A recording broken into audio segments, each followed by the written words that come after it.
Warning: this podcast features adult subject matter, adult language, and things not meant for children to hear. Viewer discretion is advised. You've been warned.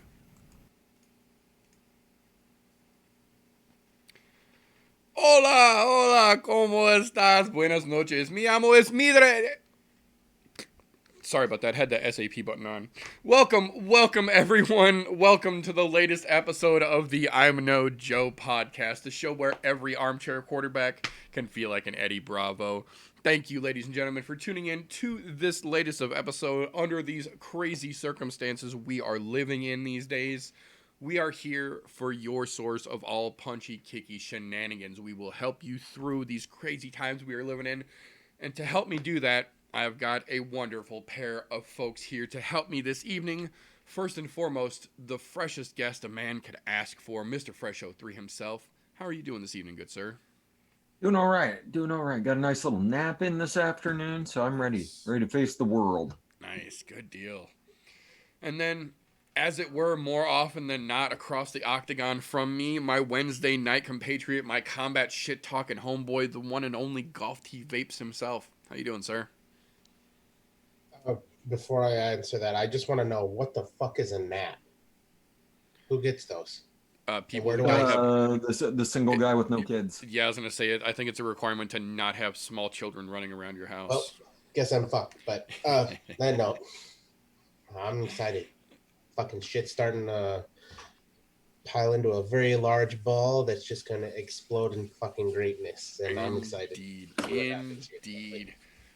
So, as has been said to me by folks smarter than myself, before we get into this shit, I should tell these fine folks where they can find more content. If this is your kind of thing, your cup of tea, as it were, we are on just about every social media platform as I'm No Joe. Facebook, YouTube, Instagram, Mixer. We strum some video games from time to time at Mixer/I'm No Joe. If you want to support the channel and everything we do here, patreon.com/I'm No Joe. And if, understandably, these Instagram influencer level faces are just too goddamn distracting for you, but you still need to process that information that we give you, fret not, mon ami. You can also find the all audio version available at anchor.fm/I'm No Joe.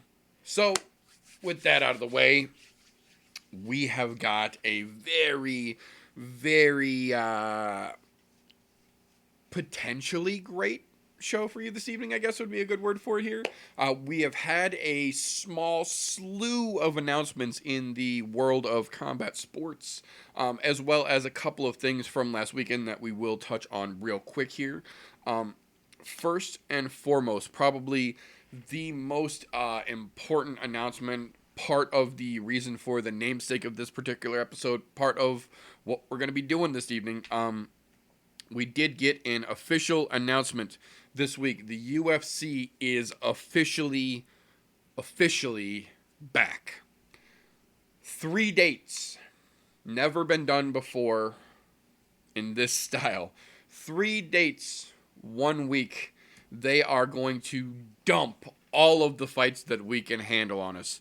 We have been given the dates of May 9th, next Saturday, May 13th, the following Wednesday, and then May 16th, that following Saturday night. 3 nights, 3 events, 1 week, lots of fucking fights, all down in Jacksonville, Florida. They have officially declared the May 9th event to be the now rebooking of UFC 249. So what we're going to do this evening, since that's a lot of cards coming up in just a short period of time, what we're going to do tonight, after we go through our news and recent events here, we're going to go over a little bit about the UFC 249 card. That way, next week, if anything happens before then, we can give you updates and spend next week's show talking about the 13th and the 16th event, since everything will be crazy between now and then. So, interesting news, we do have 3 confirmed UFC events on the horizon in Jacksonville. The first one will be the UFC 249 rebooking, so there is that to start out with. Whether this is the best way to go about it or not, we will see. But Dana has also confirmed Fight Island is still a thing. It is still happening. There are still quote unquote infrastructures being built so that that can be a thing. That is apparently going to be a permanent thing that they are doing. And interesting little where did it go? Here it is. Caveat to that. I did hear a story just yesterday. I cannot confirm the source because they do not wish to be on record, but a source that is close to Dana White himself has said that if people do a little bit of Googling, you could find out that one of the newer, more prominent investors in the UFC these days is one motivational speaker, by the name of Tony Robbins, who is a multi-billionaire who also has his own private island that, as of a month and a half ago, started getting lots of flights of supplies brought in and lots of new construction taking place right now that you can confirm on Google Earth if you are so inclined to do.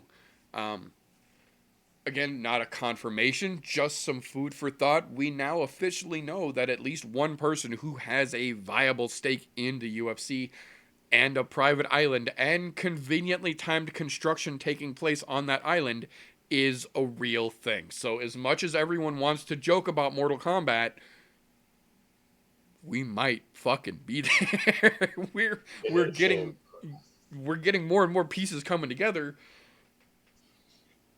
I mean,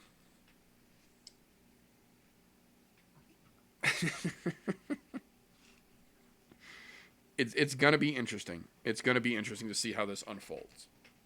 They did already trademark the name, so fuck. Right? They trademarked Fight Island and UFC Fight Island, so I mean, might as well make it worth it. It could be one of the coolest pay-per-view events the UFC has ever done, or series of pay-per-view events, from what they're talking now. The Fight Island series. All I'm saying is, no fucking soup cans. This better not be where they move Contender Series to. I'll fucking riot.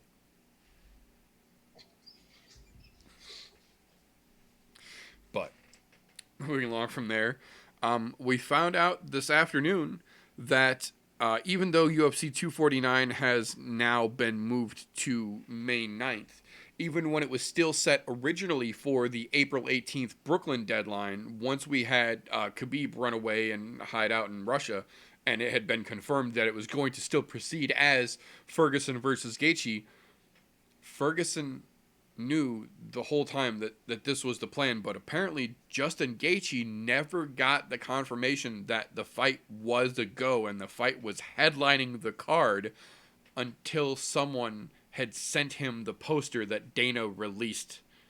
They never officially told him that it was a go. They just said, well, your stuff is signed, we'll let you know if everything's finalized, and then somebody sent him the poster with his fucking face on it.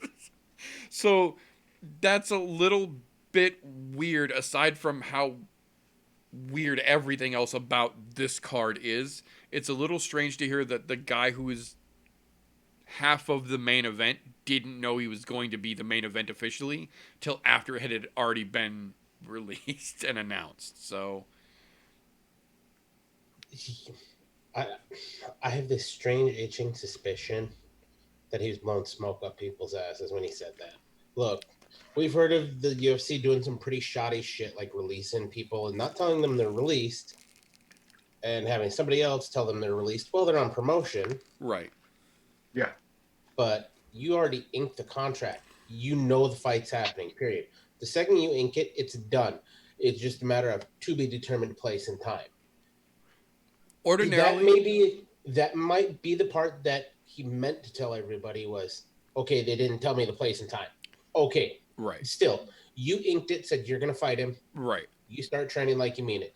If he was using it as a way to say, if I lose the fight, at least I have an out because I wasn't ready. Right. Maybe that was his end goal because it was a technically short notice at first, but now because of the stop, he's had a chance for a full camp. There's no fucking excuses.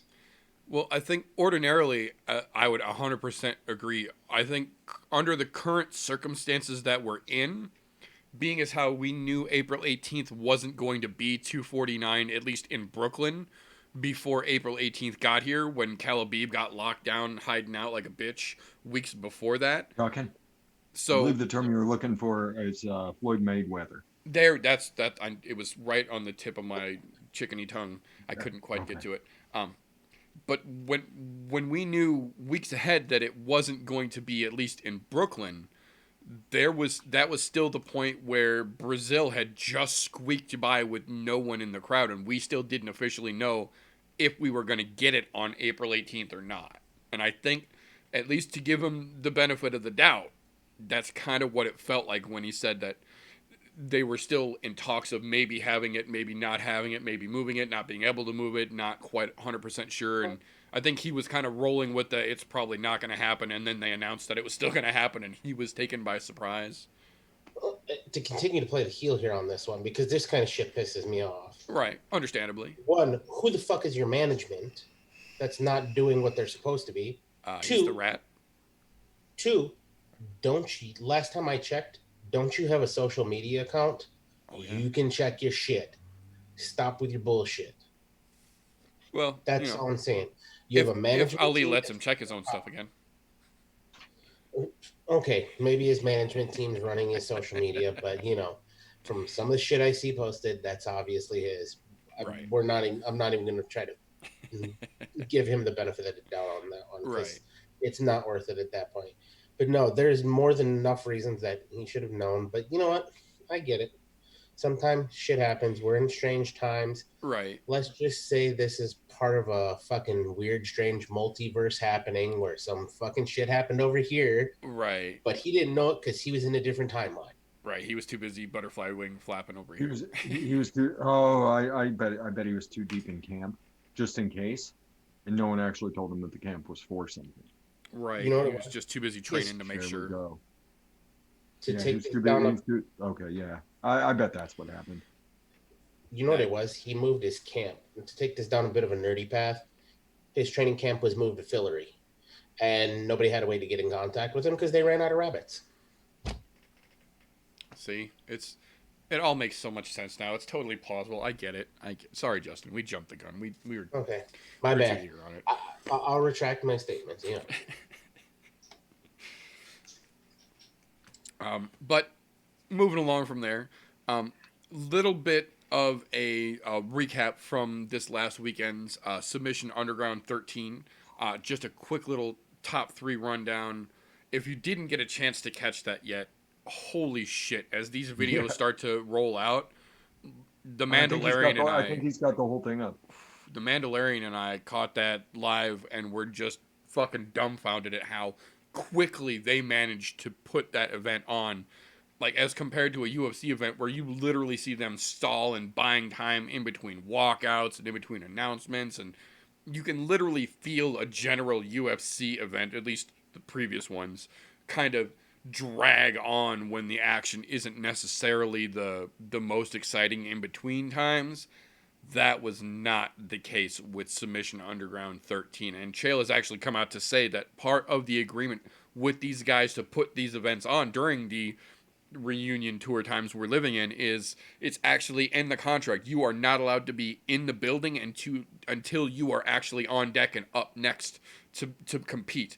And once you have competed and your match is over, you have to leave the building, get in your vehicle, and then leave the premises immediately so they can keep the number of occupants below the threshold.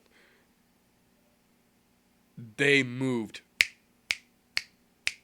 It felt like there was a metronome in the background. Just match, move, match, move, match, move, match, move. They were fucking cranking them out. And it was a hell of a night of exhibitions. And I will say, more so than normal, we agreed as we were watching it, kind of knowing that Vinny and Craig were headlining, that two of the world's biggest leg lock aficionados were headlining the event, was absolutely noticeable on the matches leading up to that, because you saw guys who in previous matches would never be inclined to go for a leg lock just reaching for them left and right. There was almost a leg lock every single match. Calm down, dog. I know, it was exciting. Calm down. See? But top 3 rundown real quick here. Zangief versus Jake went kind of exactly the way that we thought it was.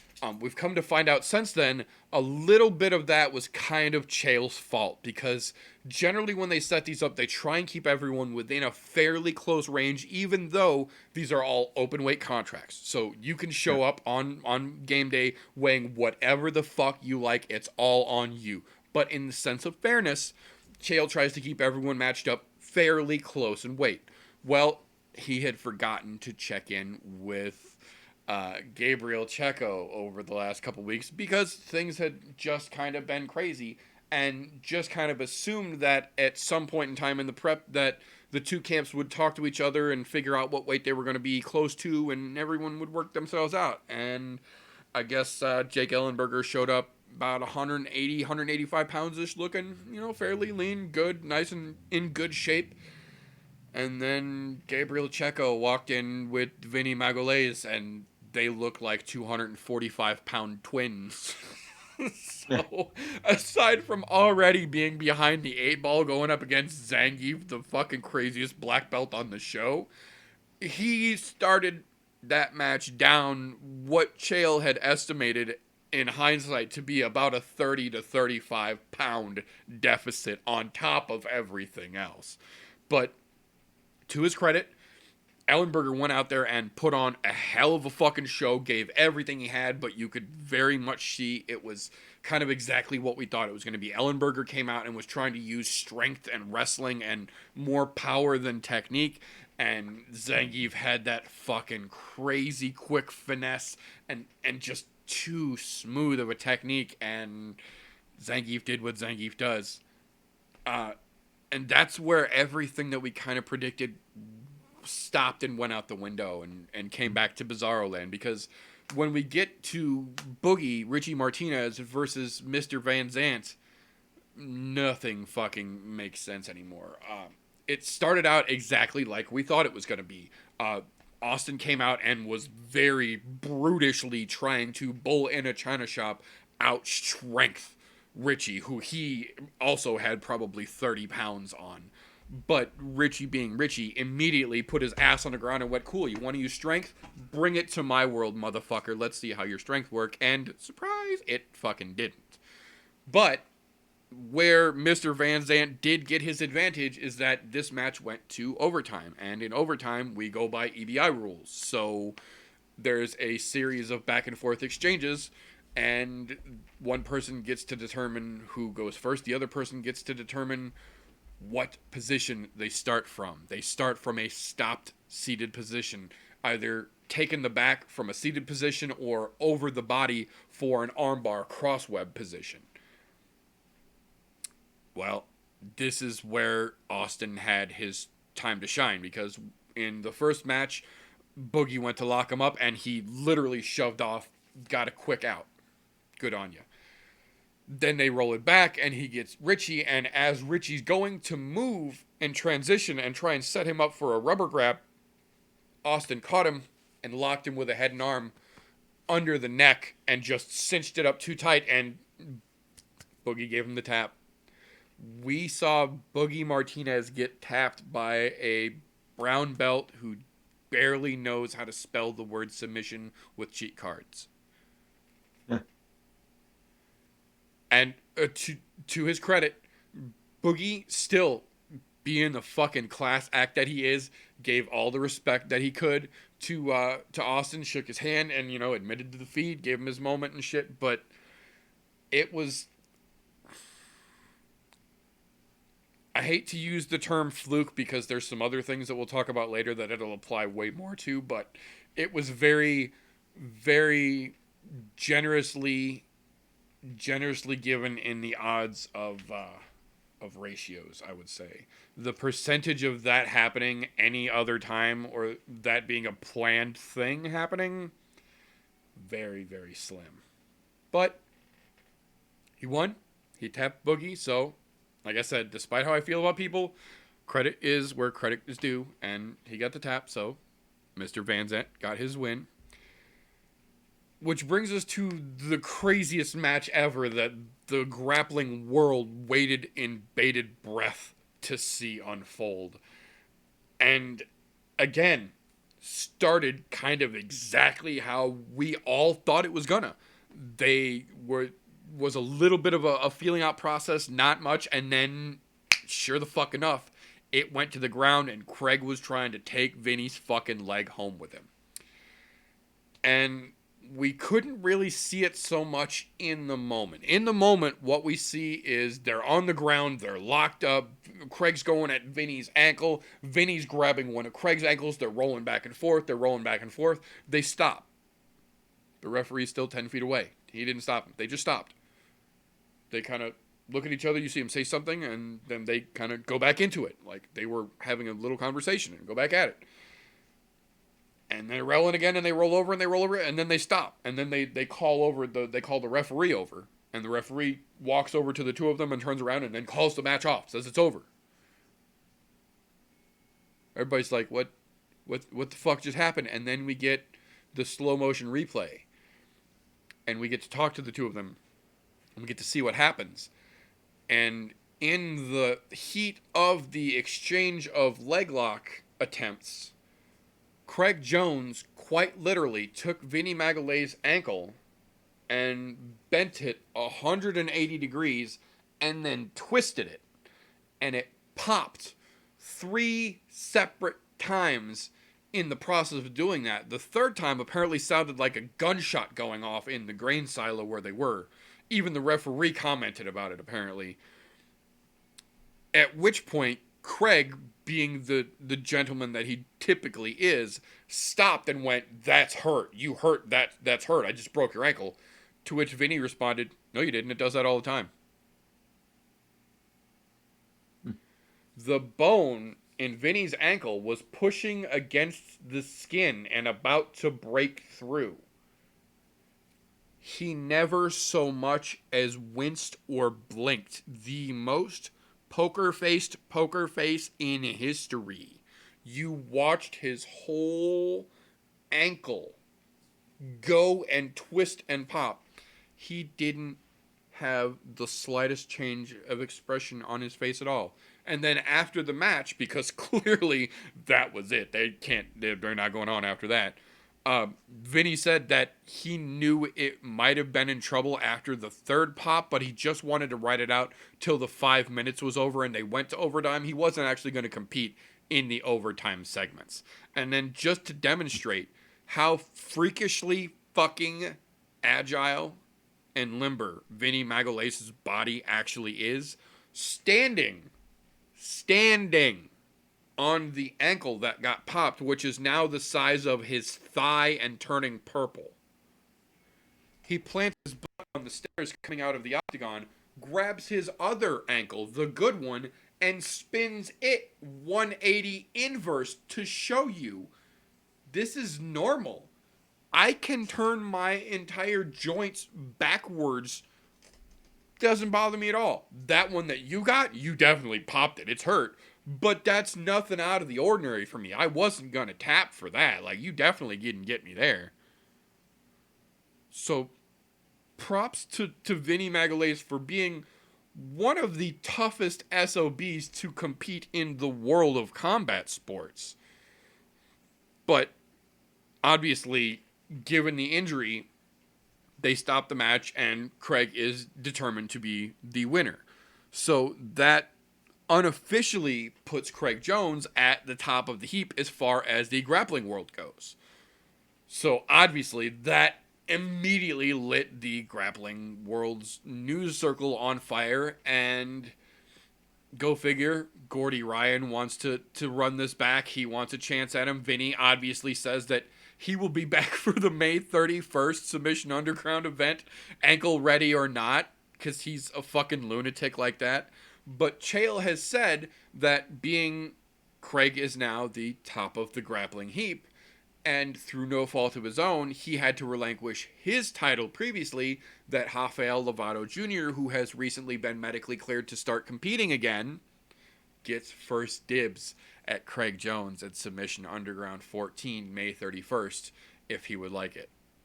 Spoiler alert, He has already said he wants that fucking match. So we might not only get to see Craig in another match, because this will be, I believe, 4 Submission Undergrounds in a row that Craig Jones was on, but now we might also get to see the return of Rafael Lovato Jr. in the next Submission Underground as well. So as strange as things played out, it might still all work out for the best somehow, as crazy as that fucking is. Now, with that being said, little more directly related to to UFC is some WWE news, in that the latest round of Backstreet Boy induced staffing cuts, I guess would be the best way to put it, has hit the WWE, and one of the first to go was the one and only Cain Velasquez, who was one of the lowest men on the totem pole in terms of new hire rankings. Now, the interesting thing about this is that there has been no official announcement either way as to this being a layoff or furlough during this time where it will be picked back up when things pick back up, or whether they literally just dissolved his contract due to emergency situations, in which case he would be immediately eligible to jump back into the USADA testing pool and attempt to make a comeback over to the UFC, where there is plenty of opportunity for a man like Cain Velasquez to still come back and get his feet wet, metaphorically speaking, of course. Whether he's going to do that, whether this is all a realistic possibility or not, we're definitely going to have to keep our eyes peeled. But with the gears starting to turn again, things starting to get back into motion, at least partially, we still saw WrestleMania go off. We've got 3 UFC events scheduled for a week. Bellator is talking about maybe dialing back their earlier estimates of waiting until July to start putting on fights again in a soundstage, maybe as early as the end of May, beginning of June, instead of the end of June like previous assessments. We might start to see this slowly start to catch some momentum again, now that we know, thanks to guys like Uncle Chael, this can be done without a crowd. As strange as that is, it can still be done. We can still get these things slowly back integrated into regular life and help break the monotony of everyone going crazy and not having anything to watch anymore. So, one thing is that WWE wrestlers, they can keep themselves in USADA testing pool if they want. Brock Lesnar does it all the time, and he also pulls himself out of it all the time. Strangely enough, not sure why Brock Lesnar would be worried about getting drug tested. But if Cain Velasquez kept himself in the pool, which we don't know for sure yet, like he could go back and start, like, if it's not a furlough, which, I mean, based on his appearances with the WWE, I don't know that there would be a whole lot for him when he comes back. Because they pretty much buried him. Right. They pretty much just buried him. So I mean, it's tough to build somebody back up after that. But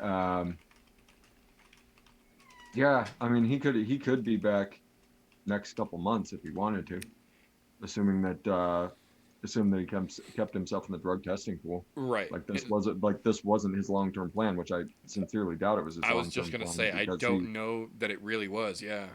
Yeah, because I think he was only on for a year contract. That's something that they were actually talking about on not ESPN, one of the other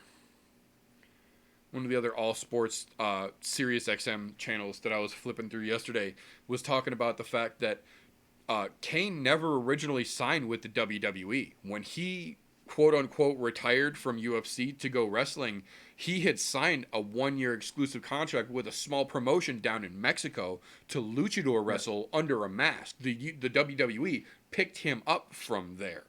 So we still don't know officially whether he was on a temporary status contract, whether he just got a 1 year, whether he had a recurring comeback, clause or whatever, what exactly Vince had him locked into, or if they ever even took him out, like you said, of the USADA pool to begin with. Yeah, and WWE is known for doing word of mouth deals with Yeah, wrestlers.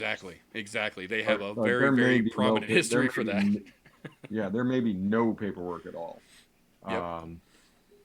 So yeah, I mean, there's no telling if and when Cain Velasquez could show up. I mean, I'm not sure. I mean, what fights are left for him in Well, UFC? But I mean, he's still a draw. yeah, that's what I was We've going to talked say. about this over and over Yeah, again. he's He's still got a the draw. name. Yeah. He's still Cain fucking Velasquez. So yeah, I mean, there's something could be going on. Something could be going on. Good for him. Yeah, Good for you. it's going to be interesting Well, to see how it shakes loose. It could be a multitude of things with him because if it is a word of mouth contract, by the way he's been looking, he looks like he's in no shape to fight right now, to be quite honest. Yeah, he doesn't look the greatest. I will absolutely agree with that. No, he's getting old. Poor Cain Velasquez. The man's getting old. Yeah, it is what it is. Granted, he was on the back nine of his career anyways. Right.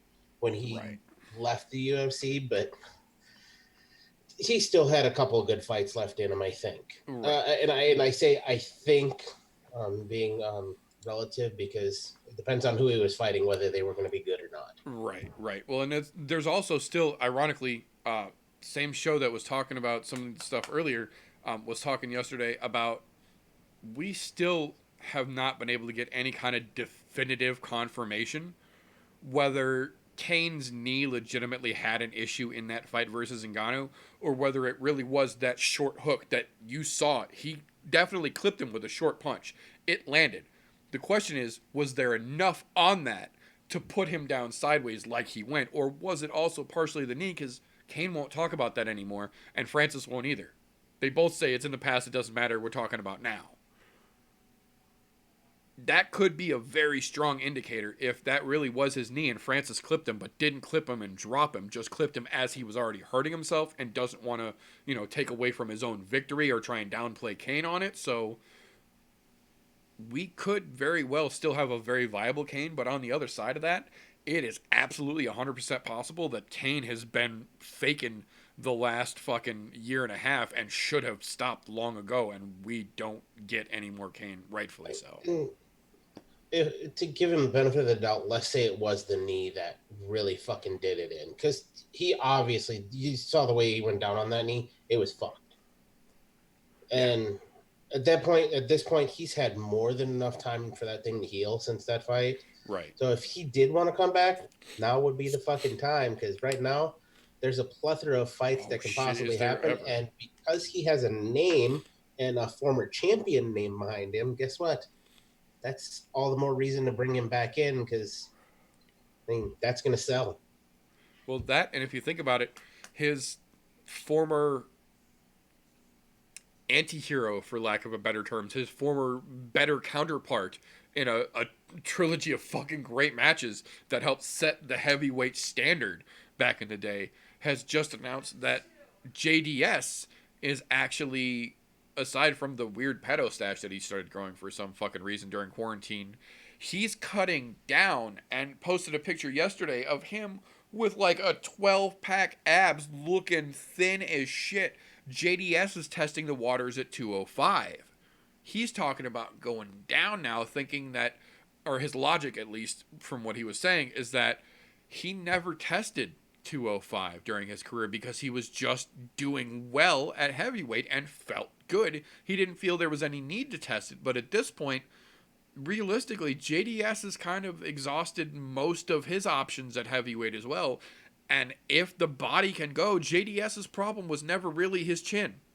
That giant motherfucker could always take a punch. So this is one of those weird situations where it might actually make it very interesting to see JDS cut to 205, fight a Curtis Blades or someone who's known for their wrestling and prowess and is in the top as well, and win, and then end up in a battle against John for the fucking 205 title, which is what JDS says that his goal of all this is. He wants to cut to 205 to fight John. what I'm wondering is because he's ran at heavyweight for so long, how's his gas tank going to be? Because that's a lot of weight to cut Yeah, from a 265 to fucking absolutely. Absolutely. 205. Granted, he was never right at the cutoff of 265. Right. He always Right. weighed in below. So I mean, it's still a fucking massive cut because let's just throw this out here. Say you're walking around at 240 for him, or he was probably walking 250 when he was, or 260. That's still 40, 50, 60 pounds, depending on what your walking weight is. Now, the picture of him you see, to be honest, he looks half fucking dead, in my opinion. Yeah. Maybe it's because I've seen him at heavyweight for too fucking long. He I've never definitely seen looks him a on a little. skinny frame. He looks a little gaunt for sure. What his big old fucking neck that he had has just dissipated. Now, the plus side to all that is dropping down that far, there's less power at 205. So his chin that was already there, not going to get tested as much. Yep. And to be honest, he was quick as a heavyweight. I think he'll do just fine with the speed level that's at the light heavyweight division. So it's probably not a bad move. We might actually get an extended career out of him, Right. plus some better fights. Well, and you also got to think. I mean, you never know. Oh, go ahead. I was gonna say you never know. I mean, he during the quarantine he could be sitting on a stationary bike riding for Yeah. 3 hours, Killing and them that's how he fucking dropped all cardio. this Yeah. weight.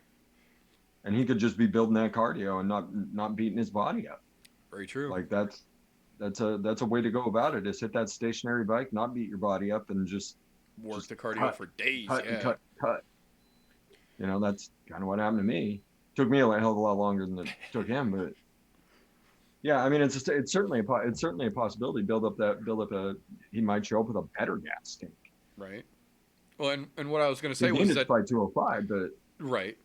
No, but what I was going to say is that for all the technique and the talents that John Jones does have, one punch KO power and a heavyweight caliber is never ever been one of them. Yes, he has good striking. Yes, he can piece you up with a very nice combo. One punch KO power in the heavyweight scale of that range has never been one of the things that he has.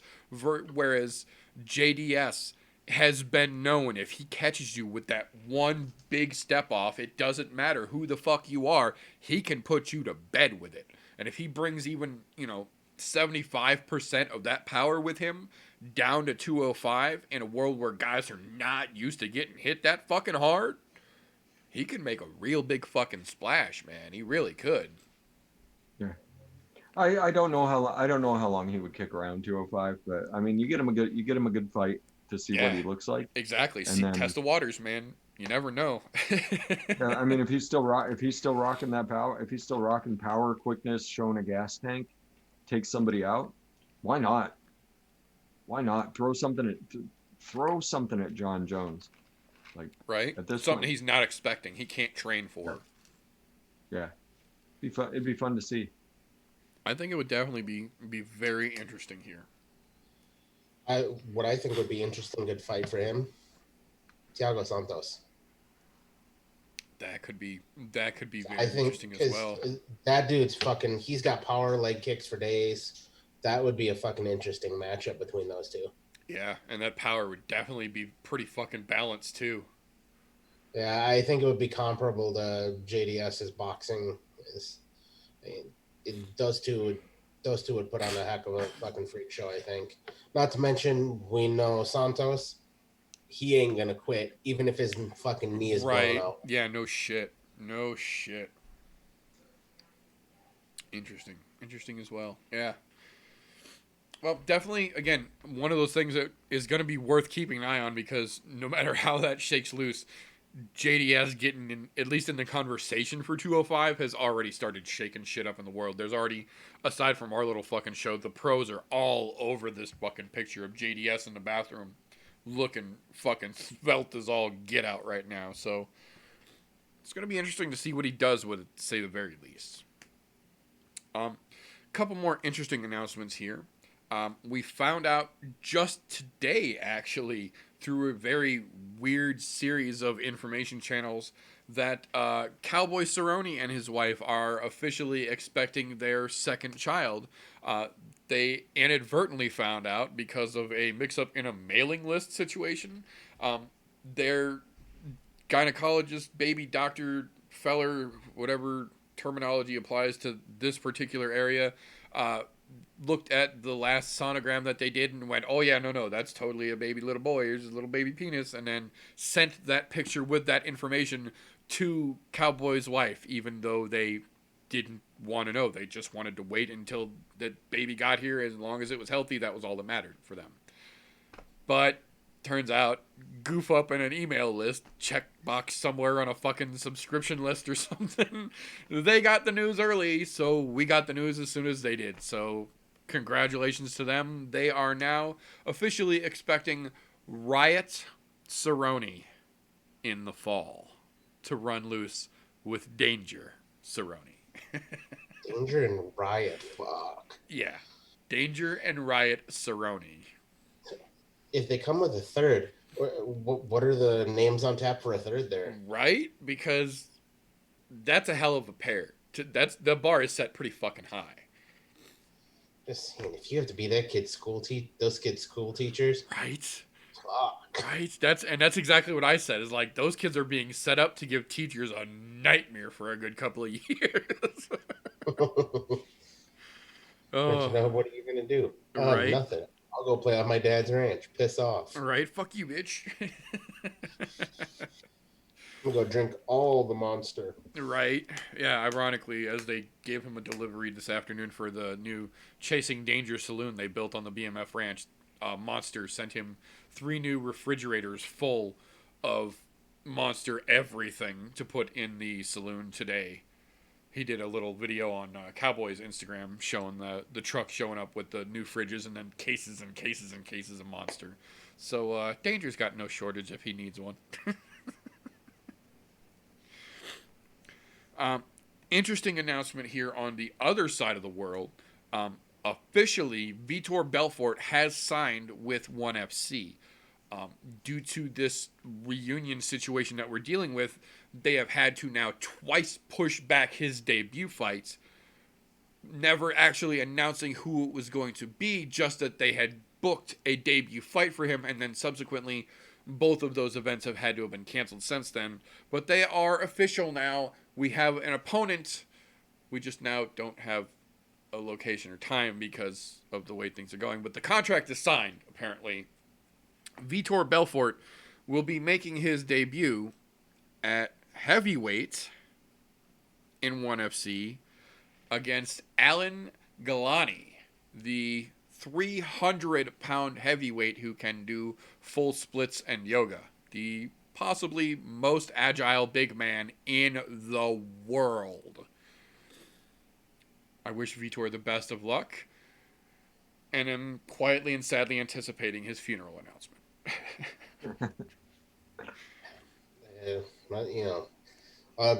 Props to 1FC for picking up a legend. Yeah, and then burying him. Albeit on the 18th green of his career. Right. You know, it'll sell tickets. It absolutely will. It absolutely will. It's going to be an interesting match. And Chael was actually talking about this earlier in the week when they announced this matchup, is that Vitor started fighting at 19 years old professionally. He sat in the press conference talking about the contract to fight Alan as a 46-year-old man. Just think about that for a second. In the combat sports world, he started as a professional at 19 years old in the era that steroids were a regular thing. Thrived for 20 plus years in that world, and is now still trying to stay relevant and active against current badasses. That's a hell of an accomplishment unto itself.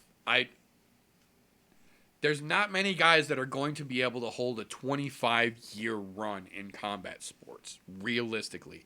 We've seen the Canes, the JDSs. We've seen the Forrest Griffins, the Rich Franklins. We've seen the guys that helped pioneer this, that started in the same days that Vitor did. Graciously, and some against their will, bow out of the game years ago. Vitor is still competing and still active. It's fucking crazy to me.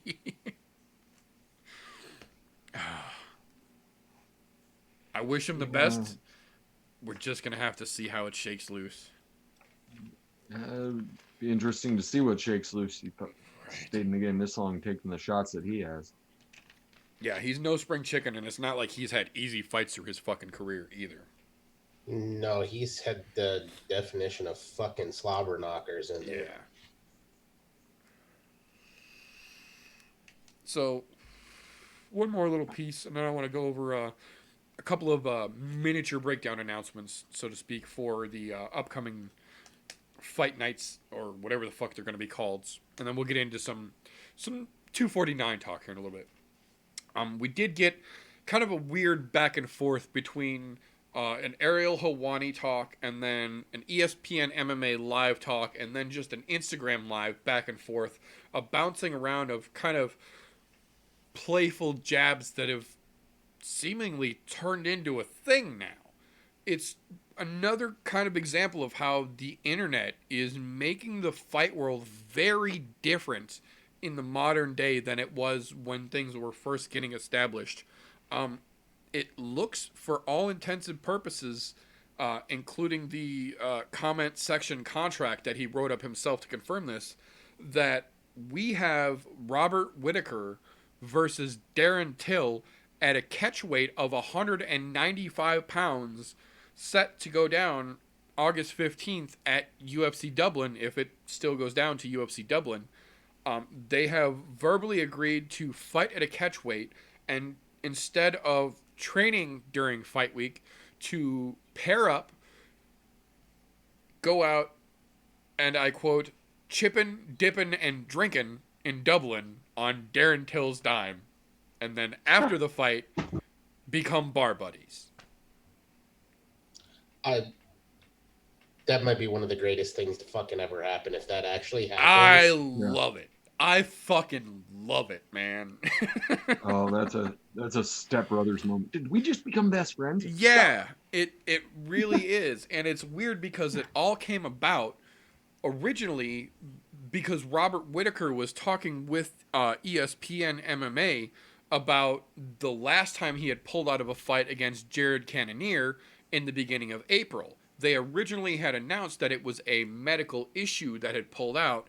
He announced just the other day during this interview that it wasn't a medical issue at all. He literally just felt burnt out and was considering officially retiring from MMA as little as a couple weeks ago, which is what grabbed Darren Till's attention, because Darren Till said that is exactly what happened to him last year. So he understands exactly the feeling that he's going through, which is why Darren suggested, instead of putting all this pressure on ourselves, instead of building up the fight week and making everything all antsy-pantsy, getting all the fucking nerves up and making your body go through hell, we get some potato chips and dip, we get some video games, we have some beers, and we relax, and we fight at a catch weight so neither one of us has to cut, and then when it's done, we go for a beer, because fuck it was all in good fun anyway.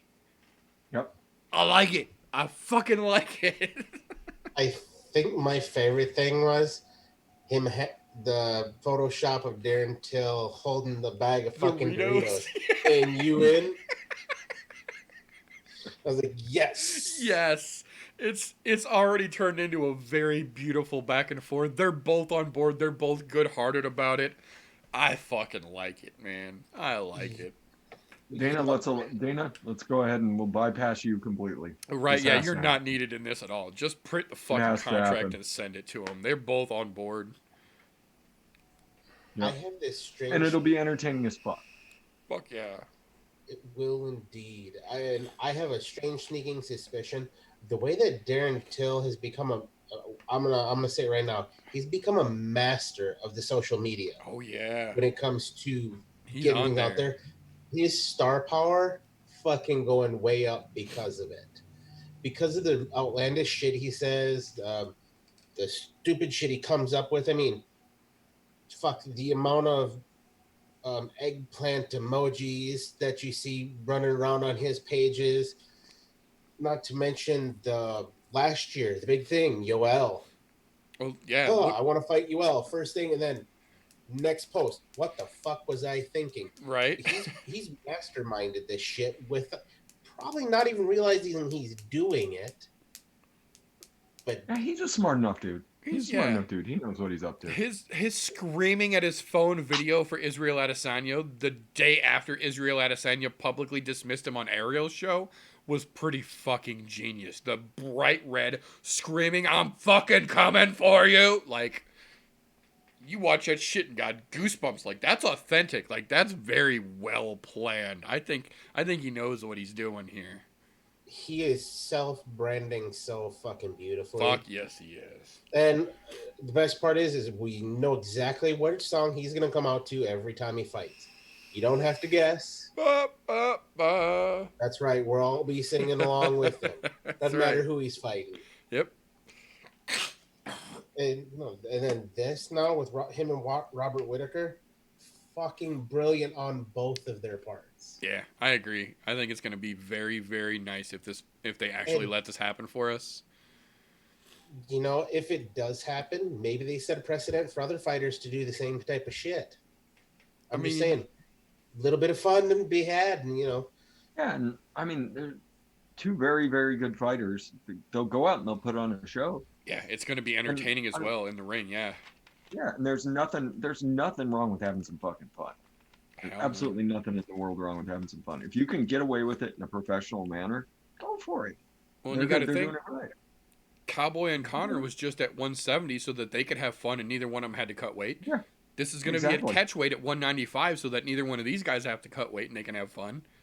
Yeah, exactly. And we saw how Connor and Cowboy turned out. I mean, he shouldered him into unconsciousness, and then he went out and had some drinks with him. Yep. So, yeah, I mean, maybe the UFC is more than just fighting. It's about making beautiful friendships that we would think never would happen. We can hope, at least, anyways. We can hope. So from there, we got a triple announcement. UFC 249 on May 9th, and then turnaround on May 13th for a Wednesday night show, which is unprecedented, and then bringing it back again the following Saturday for a May 16th show. So they have not officially released fight cards for the May 13th or 16th card just yet. What they did do is announce a handful of fights on both of those cards, though. Yeah. So I want to go over just a couple of these real quick, just to kind of give you guys an idea of what we're looking at so that you understand that they're not just throwing 3 events on without any plans here. Listen to some of these names here, okay? So the first one, one of the most important ones in my opinion, that has to find out what the fuck when this plays out. The official debut at heavyweight of OSP against Ben Rothwell. That's going to be a huge fucking fight. OSP has been a fucking very predominant threat at 205 for a long fucking time, and he is pulling the trigger and going full heavyweight now. And they're giving him Ben Rothwell for his first fucking fight there. That's going to be interesting to see how that fucking plays out. But if that wasn't enough for you, we get the rebooking, thanks to the reunion scrapping the first one, of Marvin Vettori against Carl Robertson. We get the rebooking of Sajira Eubanks versus Sarah Moras. We get the rebooking / official confirmation of Ray Borg versus Ricky Simone at 135, which is going to be very fucking interesting as well. Then you see me perk up? Yeah, I'm saying that's going to get real fucking interesting there as well.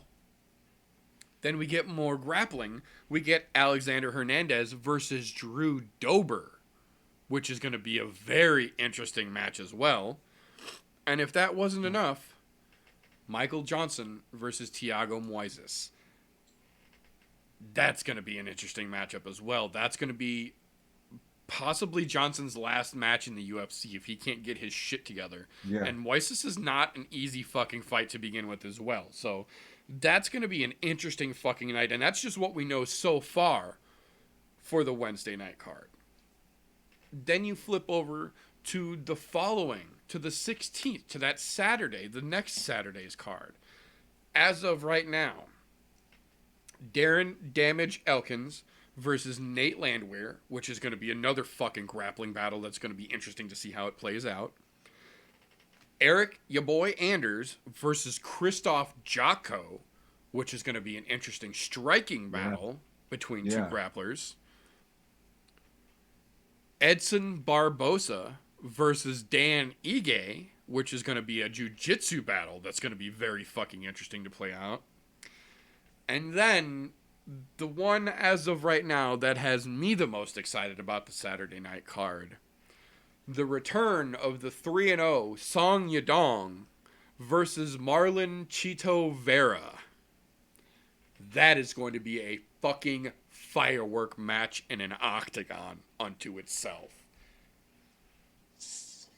That's a hell of a fucking list, and that's just what they're teasing us with. That's not the official card for either one of those. Yeah, you would expect them to announce probably like a higher level main event for that Saturday show. Yeah. I'd imagine Dana's putting together something a little bit. I'd imagine that's going to be like I'd imagine the Saturday is going to be like a UFC fight night. Basically, what they were talking about earlier. And then the Wednesday would be like yesterday on ESPN Plus. Yeah, exactly. It was either yesterday or the day before they were talking about on MMA Unfiltered, I think it was. As of right now, still rumored, it's verbal, they haven't actually signed contracts yet. But what it looks like right now is that Saturday, the May 16th card, might be headlined by Overeem versus Walt Harris. Ooh. Which, I'm sold. Sign me the fuck up. That locks it in as a fucking card worth watching if you stack that on top of all this other crazy shit we've got. Yeah. That's a hell of an announcement of fucking fights to throw together in a week to piggyback on top of a fucking pay-per-view event that's been postponed for a month now. And just the fact that it's back. Yeah, exactly. On top of the anticipation.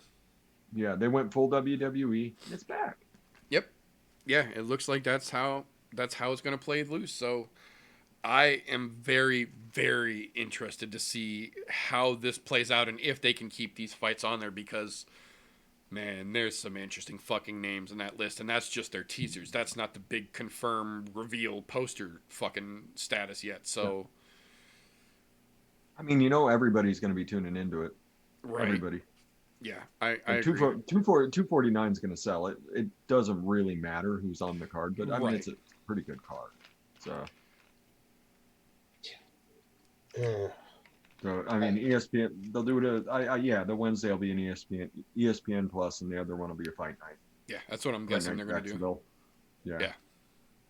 And this is, I mean, we're seeing those fights that Dana promised us. Like, that's right. He said that we were going to see all of them eventually, and here we're starting to see them fucking fall through. So, I mean, it could be a very interesting summer after all, especially with fucking Mortal Kombat Island coming. We know Florida's going to let them start running as of next week. The casino's going to open in California here before too long if the governor has anything to say about it. And Dana's already said as soon as that's back open, we're getting at least an event or two there to thank them for trying to come through when all this first started. So, yeah. It makes me wonder. They're doing 3 inside of a week. So you got a Saturday, a Wednesday, a Saturday. Yep. No breaks. What I wonder about on this is why so close together instead of doing like the normal Saturday thing. You're throwing a Wednesday in here. You're totally fucking the normal schedule here. I think there's an underlying thing going on here. One, they're worried that shit might get shut down real quick. Right. But 2, is there a possibility that Mortal Kombat Island is pretty close to being done? If it's where we think it is, which is a pretty good possibility, and it's a mighty pretty place. Yeah. A lot of the infrastructure was already there. Yeah, it would just been a lot of fine tuning and a lot of expanding on things, really. Yeah. And see, this what I'm thinking is there's that possibility, and then there's also the possibility of, let's say, California possibly opening back up. Tachi's Palace, yeah. They already said that we know they're going to go out and have at least their first event in California be there. At Tachi's Palace, exactly. And I would venture to guess they're probably going to do them a solid, possibly 2 or 3 more events there over the course. I'd guess I think they had him under contract for 3, so I think Dana will probably do 3. Yeah, I think he'll take care of him. He's a dude who, if you do him a favor, he'll do you a favor back. Yeah, he remembers shit like that. And in a time that we've been dealing with, for them to step up against all odds and be willing to be that place to stay open for Dana, he's going to remember that. I think we're going to see one back there real soon. And I have a feeling he might save one of the 3 that they have for him for when they can actually have a crowd again. Put a crowd in that place, pack the fucking so that way building they can for him. Pack it up for him and actually do them a really good solid, because at that point they're getting alcohol sales and everything else. They'll get all the monies. Yeah, the casinos, the fucking hotel rooms, the alcohol sales, everything. Yeah, I agree. People who get to go fight on Mortal Kombat Island, though, lucky SOBs. Right, motherfuckers. I hope more than anything that Dana understands realistically the most, well, I can't say the most, the 2 most important things about Combat Island are going to be 1, the internet connection, and 2, the amount of cameras. Because no one can be there. There will be no crowds on Mortal Kombat Island ever, he says. All the fights that are going to take place there are for just the fighters and the crew. There will never be a crowd on Fight Island. So we won't ever get to go there. So you better put 800 fucking cameras all around that ring and set up one of those crazy lady fucking, cat camera live stream 24/7, watch the birds fly kind of thing for Fight Island on YouTube. Yeah. Just saying. But that being said, that will bring us to a meat and potatoes segment of an episode here for more than just a little bit to talk about. We have got a full feast here, ladies and gentlemen. We have a legitimate meat and potatoes segment here once again. This particular episode here, we are going to give a preface, so to speak, for the UFC 249 card, because we've got the poster, we've got the confirmation, we know what 249 is going to be. So we're going to talk about that for you guys tonight. That way, if anything changes between now and next week, we can use next week to give you that update, and then use next week's show to give you our breakdown on that Wednesday and then following Saturday night's card. So we've got it all wrapped up for you folks before it comes to, and we break it down without having to give you a 7-hour episode to slog through. So, that being said, we're going to dive right the fuck in here to UFC 249. So I'm going to start right at the tippy top, because thankfully Dana gets it. He understands that with this much weight, you cannot afford to fuck around. You take your fluff, you take your bullshit mediocre fights, and you save them for that fucking Saturday show for the prelims. We ain't got no fucking time for that. UFC 249 is coming out the gates with the fucking fire. The very first match, Smilin' Sam Alvey versus Ryan Superman Spann.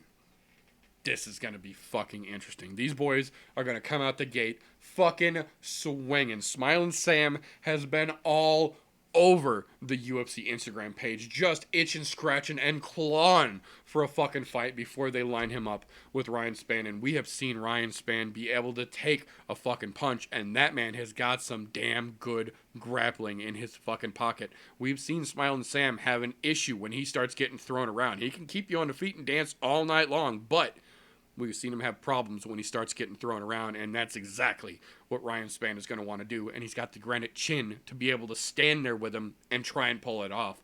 I think it's going to be a great fucking fight. But I think the Discount Wonder Boy already has enough of an issue with his chin that Ryan Spann is going to be able to take that power and turn it back on him. I think Ryan Spann puts the Smilin' Sam down for the evening. I agree wholeheartedly. As much as Smilin' Sam likes to get in there and fight and smile the whole time, he hasn't done shit in his last 4 or 5 fights now. So at this point, this is a winner be cut for him, but I agree. all I see is the scissors. Yeah, that's what I was gonna say. This might be Sam's last chance, but In the UFC. yeah, in the UFC, I mean, he'll resurface shortly. Yeah, absolutely. Yeah, he's got enough personality. He's got enough personality. Someone's gonna give him a run. Yeah, I mean, should be a fun match. Yeah, I mean, I don't know how much more I have to say about that. Should be fun. I agree completely. I think it's going to be a fun match no matter how it ends up. Yeah. If Smiling Sam gets taken down, like that's what you got, or he gets countered, and that's a good Right. possibility too. Yeah, Span's got a hell of a fucking step off counter right too. So Yeah. yeah, Yeah. either one could make it real interesting, real fucking fast. Real fast. Yeah, I don't anticipate that one going to decision. Yeah, I don't think that one's going to the judges. I agree with you there 100%. Yeah. Yeah. Okay. And then following that one up, moving along to the next one here, we have got one of my favorite fights on this whole fucking card for a slew of goddamn reasons. Bryce Thug Nasty Mitchell versus Charles Rosa. Now, this is going to be way bigger of a fight than most people will understand here. As if Thug Nasty needed any more motivation, because that dude is just 100% piss and vinegar from the fucking toes up. As if he needed more motivation. Charles Rosa made the mistake of publicly saying Bryce Mitchell stepping in the octagon with me might cost him a limb. I'm going to hurt that guy. Yeah. To which Bryce Mitchell immediately responded, dude, I put a drill through my own nuts and almost lost my wiener. A limb ain't shit to worry about. You're in trouble. If you know the story of Bryce Mitchell and the drill incident, you understand exactly how fucking tough Bryce Mitchell is. And if you don't know the story, I encourage you, when this show's over, just enter into Google Bryce Mitchell drill. Those 3 words, and everything you need will pop up, and you will be horrified and then immediately impressed at the toughness. Mostly horrified, though. Yeah. But Bryce Mitchell is one of my favorite fucking prospects in the UFC, and was long before we got to see him do the first untrained twister of the modern era. Bryce Mitchell has been showing exactly who he is since they put him on Ultimate Fighter. That man was a little dude from Arkansas there to kick ass and take names from day one when he showed up, and that is exactly who the fuck he is now. And if you follow him on social media, you will understand that this dude does not sleep. He is one of those country strong, dangerous motherfuckers that is always doing something or building something or moving something or something that is keeping him in ridiculous shape. And when he's not, he's at Westside MMA down in Arkansas and he's fucking training, and the dude is grinding his fucking ass off. Now, I say it time and time again. Respect where respect is deserved. Charles Rosa is no fucking slouch. The dude has a very, very legitimate resume, and he is a very, very fierce competitor. But there is a time and a place to be that smartass, and it has to be done with tact, especially in today's fight world, because otherwise you just end up looking like a fucking idiot. And this is one of those situations where I don't think Rosa understood who he was signing up to fight, and then made a stupid fucking remark on top of that, and took a dude who was just going to be a very tough match and made it a fucking mountain of a task for Rosa to win. I have all the confidence in the world that Rosa is a competent fighter, but you took a dude who was going to give you a good challenge to begin with and pissed him off. We have seen time and time again, when you get a pissed off and motivated individual who was already good in the situation he was in, it tends to end bad for the dude who started the shit. And I feel bad for Charles Rosa, because I really don't see a situation where he's going to be able to outdo Thug Nasty when this weekend gets here. I really don't. Props, but you done fucked up, son. You done fucked up. Especially if fucking UFC finally gets him his camo shorts. Well, and that's the funny thing is that Matt Viper stepped up immediately when Reebok didn't. So Matt Viper has an official Thug Nasty camo kit with shorts and top in fucking camo with the Thug Nasty fucking crew on it and everything. Reebok is losing the fuck out here at this point. Oh yeah. Rosa, obviously, in this case, I will say he let his alligator mouth overload his canary ass. Yep. And he's gonna pay for his sins. Because to take a page out of Gamebred's book, he's about to get baptized.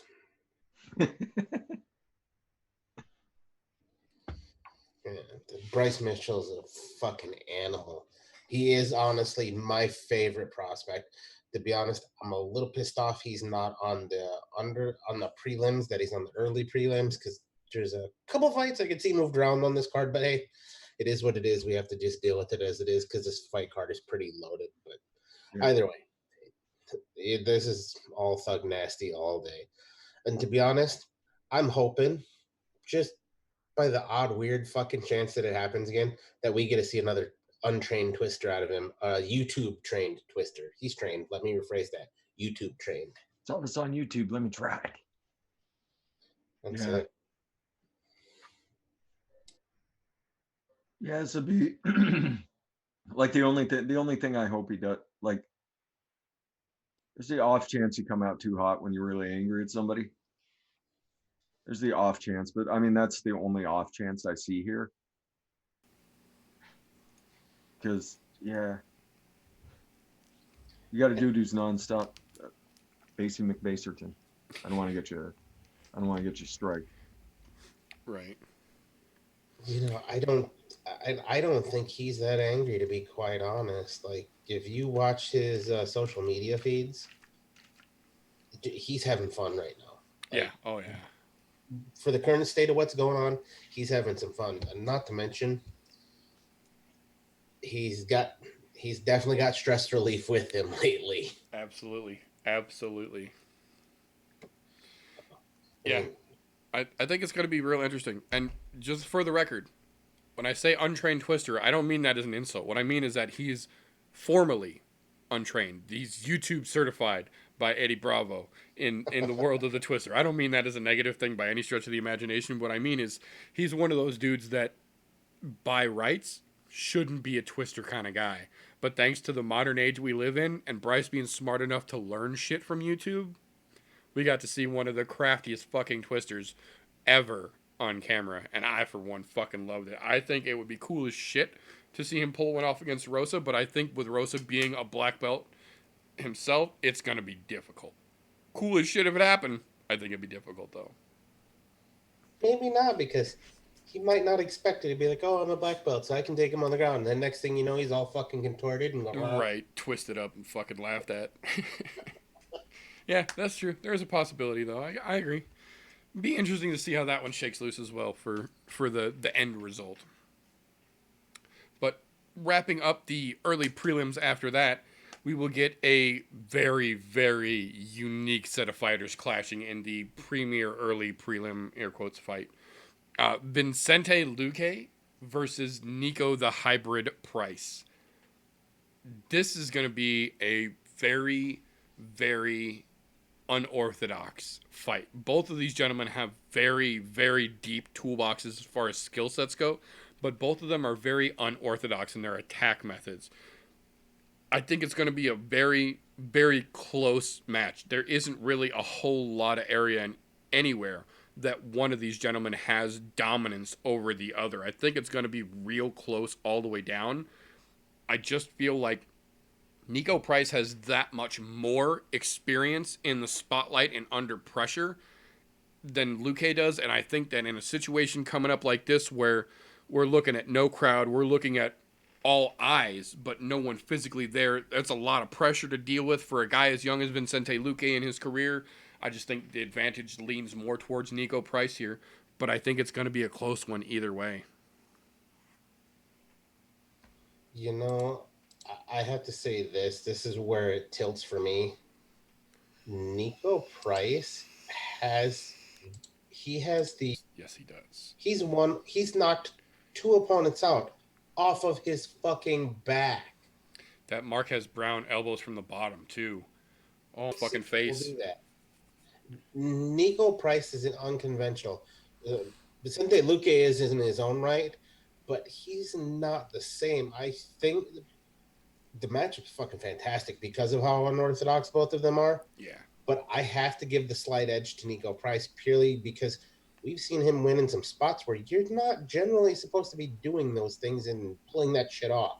So I have to give the tick mark to Nico Price here. However, I think it's going to be a fantastic fight. If there's a finish, I don't think it's going to come until late second, mid third round between these two, just because of the way the fight's going to end up playing out with the unorthodox styles that we're going to see out of them. Yeah, this one's not going to be quick, I don't think, by any stretch of the imagination. Yeah, I think this one you'll see a prolonged feeling out session. Right. Could go the entire first 1.5 rounds. Okay, what's this dude gonna do? Yeah. Realistically, the whole first round could be feeling out between these two. You're absolutely right. So, yeah. Nico Price is fun. He's funner than Luke. Yeah, I'll put the check mark down on. I'll put the check mark down on Nico Price. Nice. He's a funner. He is more fun to watch. And I agree. I think this is another one that's gonna be fun to see how it shakes loose once we get to the end of that. Either way, it's a great fucking matchup. It's one of the most even matchups I feel like on this whole card. So it's gonna be cool to see how that actually plays out once leather meets face, as it were. So moving along from there, that will bring us into the prelim card for the evening. Excuse me. First fight on the prelim card. No punches pulled. They are not fucking around, people. The prelims are opening with Uriah Hall versus Jacare. Yeah. This is the opening prelim fight. I hope people understand how fucking significant this could be its own main event on any other fucking card. This is the opening fight on the fucking prelims. This is going to be a spectacular matchup. This is two dudes who will, I'd say, give the last fight a run for their money in terms of closeness as far as the matchups and the stylings go. Both of these dudes are fucking legendary dangerous. Uriah Hall is known literally the world over for his fucking head kick ability. Jacare, they don't call him the fucking Gator for nothing. That dude wraps you up, you're fucking wrapped. He is a problem in the jiu-jitsu world and has brought himself to the MMA world and shown the MMA world what a problem he can be. The only thing that brings any kind of question into this match for me is the fact that these two probably should have had this match 5 years ago. To see best case scenario, prime, real, true prime Uriah Hall versus Jacare should have been 5 years ago. That being said, it's still going to be a fucking spectacular match. And not to say that, it would have been that much better 5 years ago. I think we would have just seen a little more of that spring chicken energy in both of these guys 5 years ago, because they're both, at this point, realistically, they're both putting along on 17, ready to look towards the end. Neither one of them are quite there yet, though. Both of these guys both still have fight in them. We just know that neither one of these guys are going to be looking at a title run anytime soon. They're just not in the championship game anymore. At this point, they're in fights to make great fights. This is going to be one of those great fights, I think. The matchup is beautiful. Size, style, just numbers are so fucking close, and then you've got two very, very distinct styles that I feel will play off each other very well. It's hard to root against Uriah Hall's head kicks because they are fucking problematic for everyone, but Jacare might be one of the best equipped people on the planet to deal with those kicks, and I can't root against the Gator in this situation. I got to go with Jacare.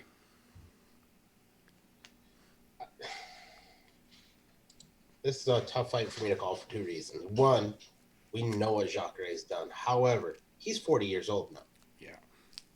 40 in fight world, that's starting to get into I'll say the fucking geriatric state when it comes to fighting.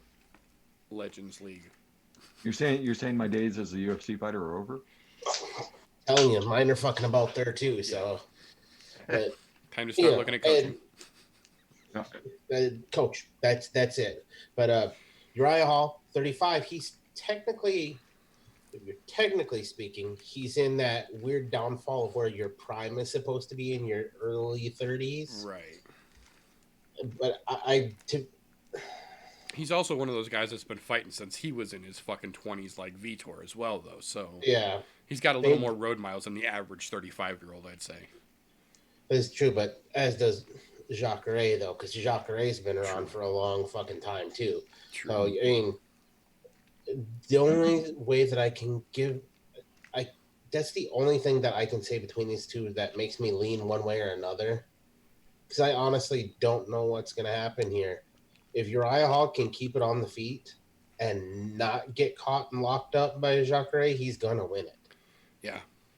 But on the other hand, Jacare has been known to grab people when you don't think that he's going to get a hold of them and keep them down.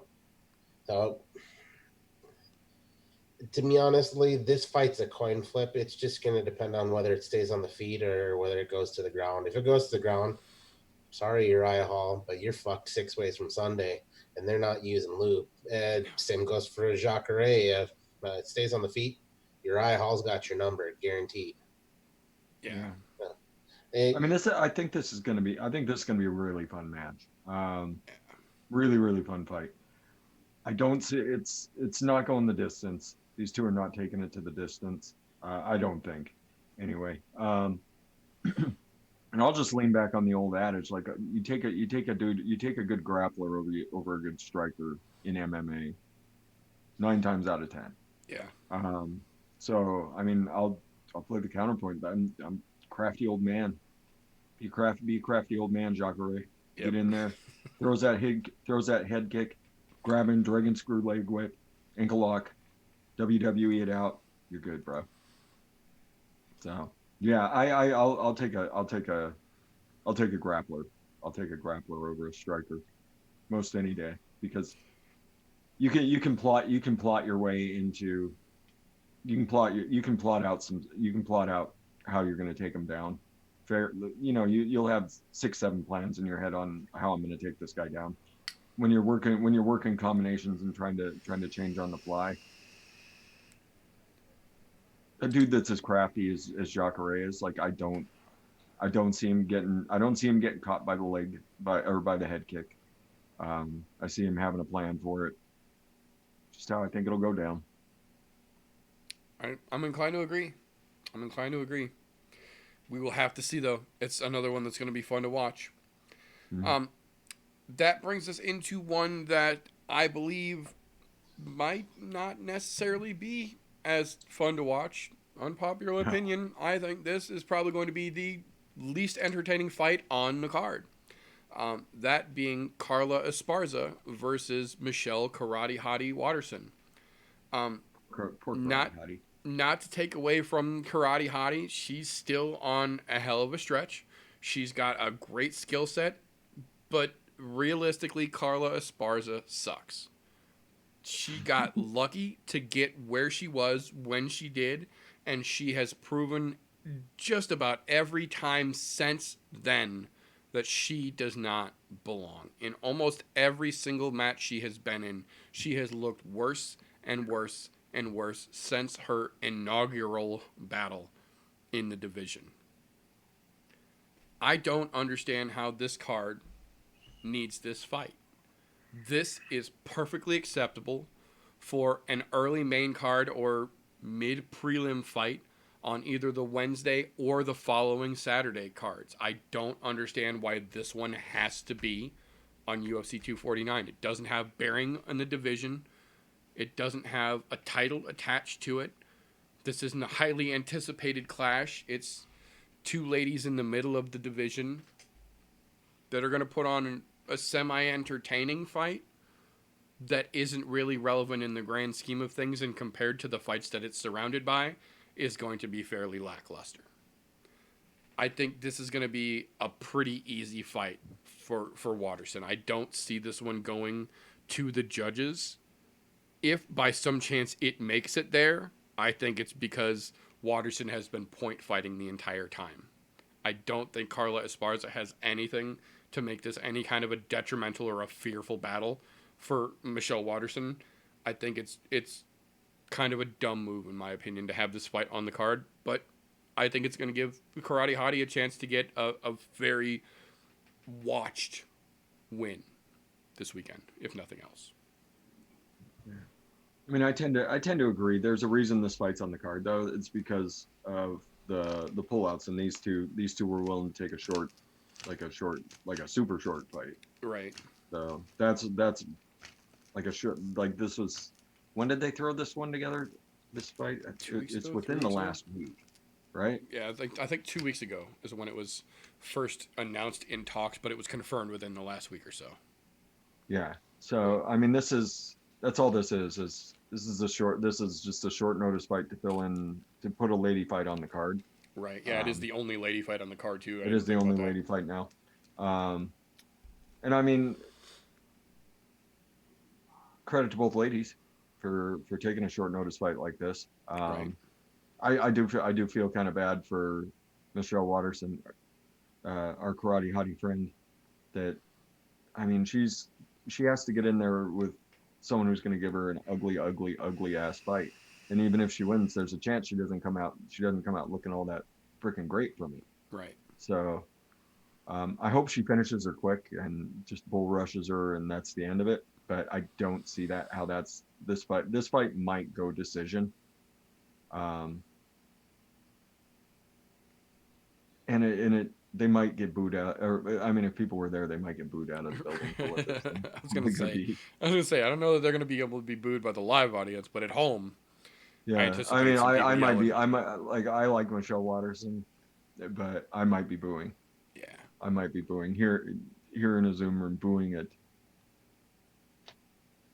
So I get it. I get why it has to be on the card, but I'm a little bummed. Sometimes them short notice fights turn into slobber knockers, so you never know. True.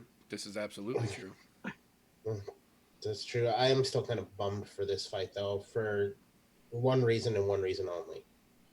The only fight that Michelle has lost recently was to Joanna, and then Joanna got promptly destroyed. Yeah. Which Michelle was on a fucking fantastic tear and was looking damn good doing it up until that point. Yep. Carla Esparza, her last couple wins, they looked like they were fucking ugly fights. They weren't fun to watch by any means. Yeah, she's on a 2-fight win streak, but there's nothing notable to that. To be honest, I think the UFC did Michelle Watterson a disservice by offering her the fight with Carla Esparza, because, to be quite honest, Michelle deserves, in my opinion, a top 5 fighter, at least. I agree. I feel like she's fighting down here a lot. Yeah. They keep just stuffing her back down in the pocket. Oh, well, you just lost to the person who just fought the champ and lost. So fucking what? That's not a huge fucking loss when you're 1-2 in the fucking rankings and you lose it. How do you drop to the middle of the fucking pack? I think there's a little bit of fucking going on there, but hey, you know what? This chick is Michelle Watterson, in my opinion, an easy night's work. She gets to go back home to her family, do her thing. Carla Esparza, hopefully she gets fucking just dropped down to like fucking 15 in the division at max, or fuck outside of the top 15, because she's kind of like, there's a couple other fighters that are in the women's strawweight division that I think same of, that just get the fuck out. Yeah. This one, Michelle Watterson, and to be honest, I hope she knocks her out. Like, just I wouldn't be mad. assassinates her. Yeah, I wouldn't be mad at a first round KO. I wouldn't by be mad Watterson. at all. Like, thanks, Michelle, for turning this one off. Right, early. thanks for being considerate for us. Yeah. But moving along from that one to one that's going to be what I feel the polar opposite of that. This one could be possibly the most interesting, maybe not the most exciting, but the most interesting matchup on this card. The Dad Body Constrictor himself, Alexei Olenek, versus the return of the Boomerang Bandit, Fabricio Verdun. This has got just potential physical chess written all over it. These are two gigantic black belts that are going to go crazy against each other. And the only thing that I feel really gives one, ironically enough, an edge over the other is the fact that while the Dad Body Constrictor has been out here just showing people what Sunday afternoon can do to you, Fabricio has been suspended because he used some of those Mexican supplements. So he's had time off to just be angry and work out and drill and drill and drill and drill.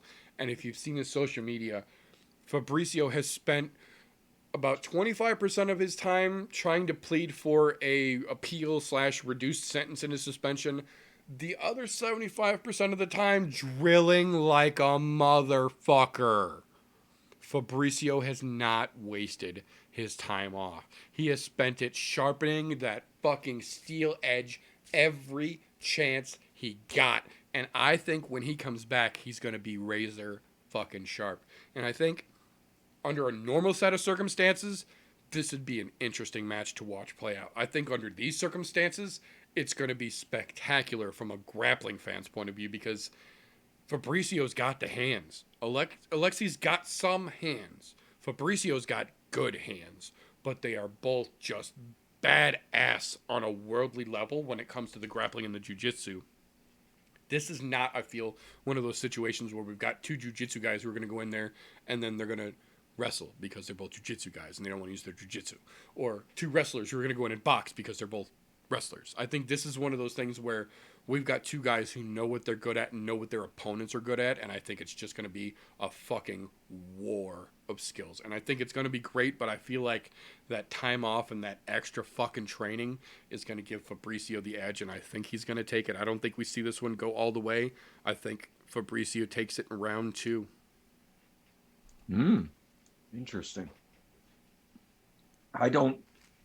Until Dad Body Constrictor proves me wrong, I will keep stepping up for the crafty old man because he always, well, unless he just gets turned off, like the dude just finds a way.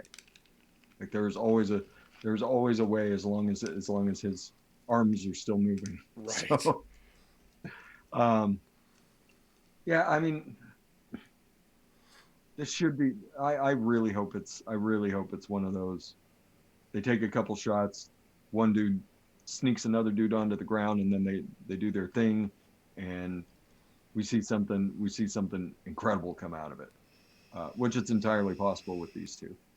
I'm not convinced they're not going to go out there and slug at each other though. Like Yeah, not wanting to test the other's jiu-jitsu. Yeah, there's a possibility they might start throwing leather, but I think... Yeah. Which, I mean, could be fun as well. I mean, you said Dad Body has okay hands. He can throw some leather. He can absolutely slap some leather. He doesn't mind. He doesn't mind. I hope this turns into jiu-jitsu chess stuff. I'd love to see these two just working each other back and forth. Yeah.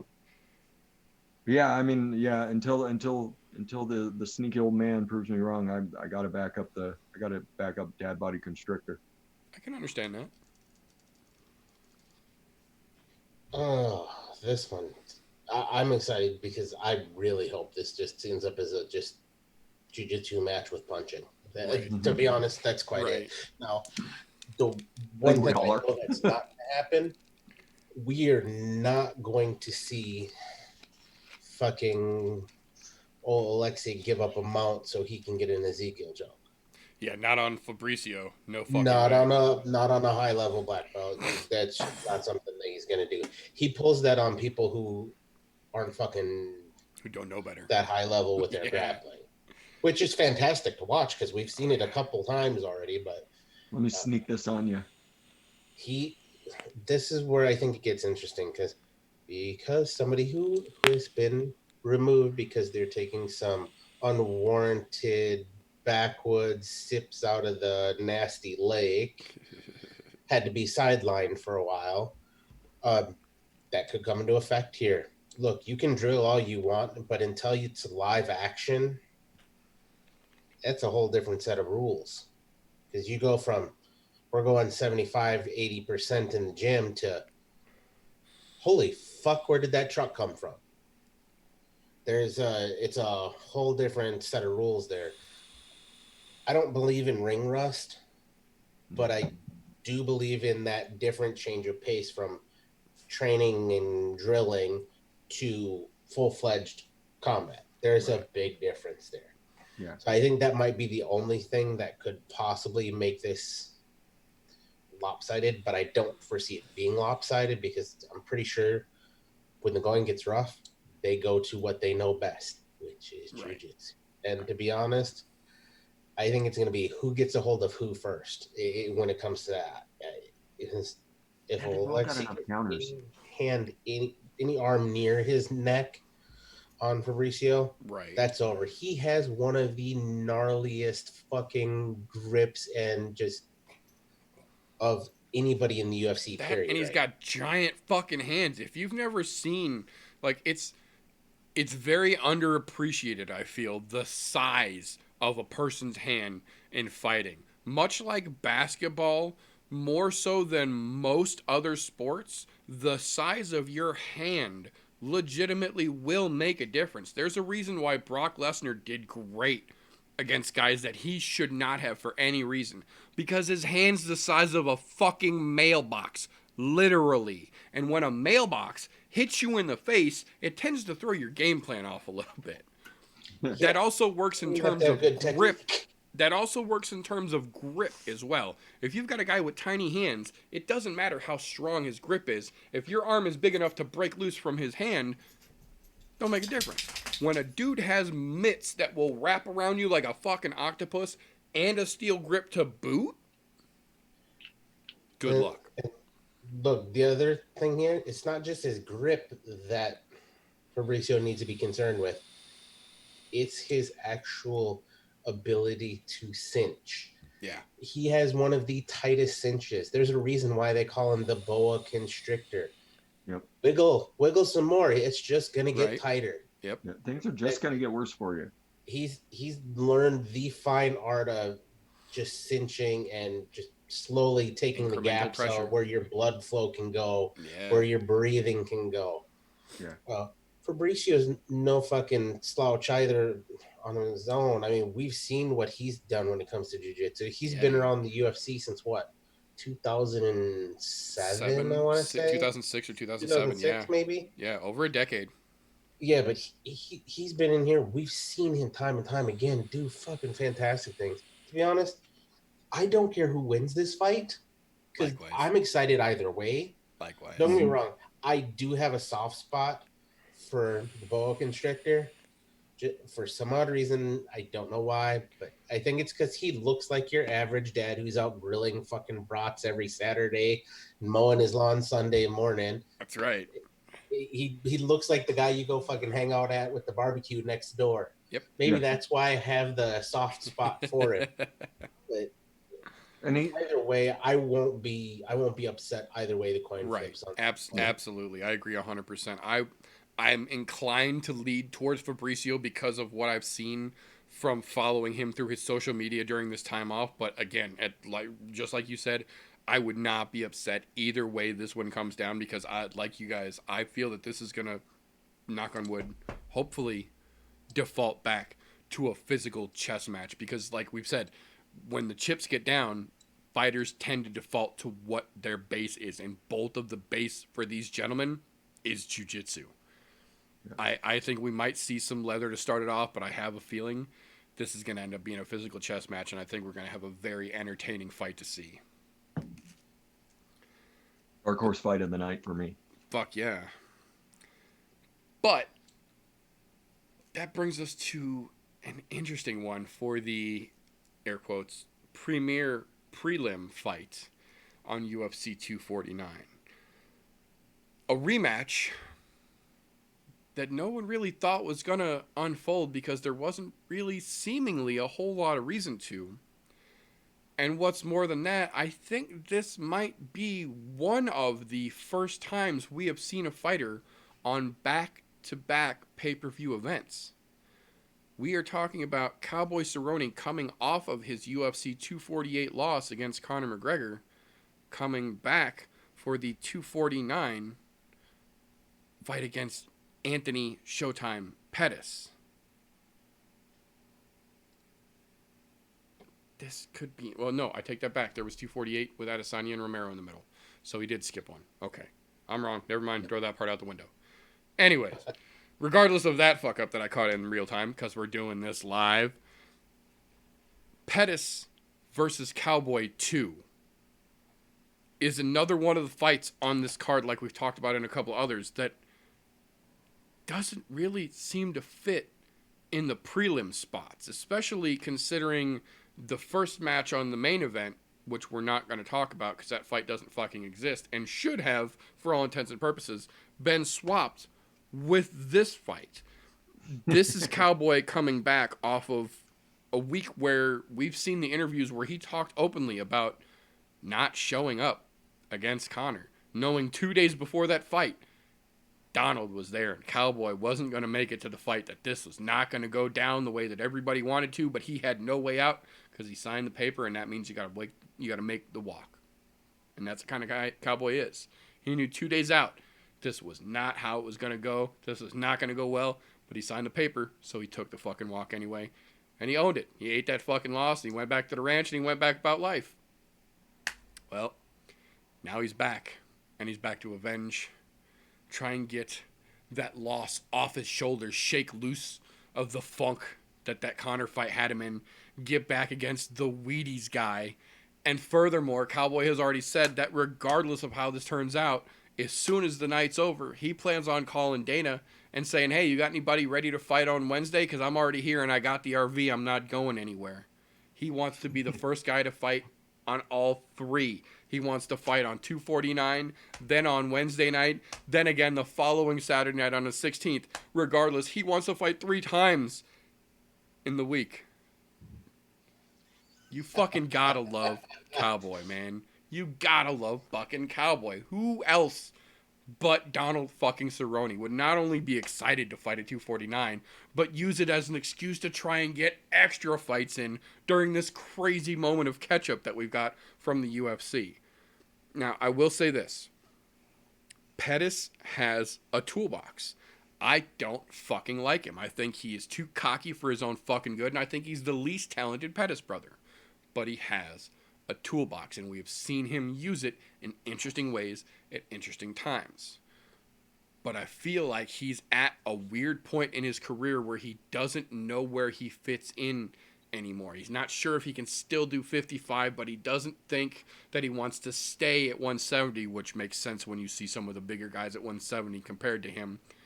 But then you turn around, this fight's at 170. We're going to get Cowboy versus Pettis at 170 this time. So Cowboy's going back to 170 to prove that it wasn't a fluke against Conor, because Cowboy's done pretty good at 170. Pettis has done all right at 170, but I don't feel like he's had as much of a test thrown at him as Cowboy has at 170. And we know that Pettis tends to lean more on his flashy shit, whereas Cowboy doesn't really care much for that flashy shit. Cowboy sticks to his basics when he's not getting shouldered in the fucking face. Mm-hmm. Pettis ain't going to shoulder him in the fucking face. Pettis doesn't want to get that fucking close. Pettis is going to want to stay at distance. He's going to want to use his kicks. He's going to want to use his punches. He's going to want to use fancy, flashy shit. I guarantee there's going to be a Superman punch in the first round from Pettis. I bet my fucking life savings on it. That's the kind of guy that he is. He wants the flashy shit. But I think Cowboy's ready for that. I think Cowboy knows that he can't fuck around. He can't half-ass it. He's got to come in here. He's got to be ready. And he knows that Pettis does flashy shit because he's already seen that flashy shit. I think we're going to see Cowboy come back looking good, ready, and focused. I think we see Cowboy show up next Saturday, not Donald. How many losses in a row has Cerrone got on the books right now? Two. I think he's At got least two in a two. row, yeah. It's at least 2. So, I mean, I know he's kinda got 3. 3. Yeah, because there was Ferguson, Tony, and then Connor, and then... Gaethje, and Yeah, Tony, then Justin, Connor. and Connor. That's right. So, I mean, this is if you go down to Anthony Pettis and you're Cowboy, I mean, as much as you're beloved, like Dana has to take a look at you. Right. Like it just has to happen. You lose 4 in a row. Like Dana's taking a look at you as much as he loves you to see, are you okay? Can you keep doing this? I mean, Donald Cerrone's going to keep doing it for as long as he fucking wants. Right. So that he doesn't have to stay in the UFC, but this is one of those fights where your back is up against the cage if you're Donald Cerrone. Like as quickly as this was thrown together, and as quickly as the other fights that he's been in were thrown together, because he'll like Daniel will call him and he'll show up. Like he doesn't care. Oh yeah. Oh yeah. So, but I mean, if he's mentally sharp, if he's mentally sharp, there's no reason for him to lose this fight. There's no reason for Donald Cerrone to lose this fight at all, unless he loses concentration, gets caught with something flashy. Right. But I don't think that'll happen. I think he's mentally in the game. I think he knows kind of where he's at. As far as his career goes, because I mean he's not a spring chicken, certainly not a spring chicken in the not UFC. at all. And he's been loyal to the brand, but you can only take so many losses before you get looked at. You don't want to get looked at. You want to be that guy that Dana can call. So True. yeah, I'm going with Donald Cerrone just because I think there's more on the line for him. I think there's quite a bit on the line for him. I agree with that as well. I don't foresee, even if for some fucking ungodly reason he loses this fight, I don't think he gets cut with 100% certainty. I know. I'm not saying he's getting cut. I'm saying he's getting looked at. Oh, he'll get looked at. As maybe not being that guy that Dana calls. Dana will still call him because he knows he's going to answer. True. And this is something, my own personal opinion, that I've thought about for Cerrone on multiple occasions. He needs to start doing the right thing and saying no on these short notice fights. He needs to get a camp in because you know what? He takes so many short notice fights. Don't get me wrong, he wins some of them, but he loses a lot of the short notice fights. Why? Yeah. Because he's willing to fight. And I get it. You're a company man. You like to fight. So be it. But there's also days when, like you just said in an interview, you realize you weren't there 2 days out. You gotta take a look at yourself in the mirror and go, okay, is this what I really want to keep doing at this point? He's set. He doesn't have to fight anymore. He can train people at his ranch and be plenty well off to still do all the fun shit he's doing. But in this case here, I just have to say this plain as day. I like Anthony Pettis, but I don't like him enough to give him the benefit of the doubt here. And purely on the fact that, what the fuck has he done lately? You beat Stephen Wonderboy Thompson with the luckiest Superman punch we've seen in quite some time. Yes. You promptly got your ass handed to you by Diaz. You promptly got your ass handed to you by whoever the fucking last fight you fought was. I forget now because I'm a little agitated even thinking about this fight because, to be honest, I don't think it should have happened this way. Cerrone could have had a much better fight. Look, the fights that Cerrone lost were top fucking notch fighters. One, he took a short notice fight with fucking Tony Ferguson, which was fucking stupid because, to be honest, in my own opinion, he was the legitimate next person to fight for the title at the time. I agree 100%. I completely agree. He shot himself in the foot with that fight. He never should have taken that. Then took the fight with Gaethje. Him and Gaethje are friends. Whatever. And Gaethje, fucking animal. Bumped him down the list again. Bumped him down the list. But then they threw Conor at him, which was kind of strange in my own opinion, why they would match Conor and Cerrone up. However, it looked like it was panning out to be great, but then you see what had happened, and like you said, I wasn't there. 2 days before the fucking fight, I knew I wasn't. I was there in body, but I wasn't there in fighter. You know. But to be honest, I think even on a bad day, Cerrone still takes this fight. Unless we see one of Anthony Pettis's crazy, playful things that he does in the gym for fun type fucking head kick off the cage, a la greatest highlight of all time for MMA. But nonetheless, I do have to give Pettis credit. He was a champion at one point. Yep. And fortunately, we have not ever seen that out of Cowboy, albeit I think it should have happened on multiple occasions. But, it is what it is. I still don't foresee this at this point in either one of their careers. Pettis doesn't win this fight. No, I'm inclined to agree. I think at this point, the only real thing that they've got in common is that they both had a weird loss to Tony Ferguson. Cowboy blew his nose when he shouldn't have, and Anthony faked a wrist break that everyone found out about after the fact. And I think that's the only real similarity at this point that they have, was they both ended up in weird injury matches with Ferguson. Yeah, albeit both of them were on their way to losing that fight with Ferguson either their way. Right. So Absolutely. It doesn't matter whether they bitched out or did something stupid. Right. And they're not alone in that camp, though. Yeah, no, that's what I was going to say. But there's good company in that ending up injured against Ferguson group. That support group is pretty large. Yeah. Nothing to be ashamed of. What, 12 in a row at this point? Yeah, 12 in a row, yeah. Dudes just get hurt when they step in there against him. It ends up fucking weird. But moving along from there, that will bring us into the main card, even though the first fight on the main card is fucking bullshit, and we're not going to talk about it. Okay. The second fight on the main card is interesting. We're going to talk about that one. That fight is Jeremy Lil Heathen Stevens versus Calvin Kattar. This is going to be the first set of fireworks for the main card. This is Tiny Platinum Mike Perry against Calvin Kattar. It's gonna be interesting. You've got a guy that's got a good, well-rounded tool set, and then you've got Lil Heathen Stevens. You got a guy who knows how to get in and out of situations, and then you've got Lil Heathen Stevens.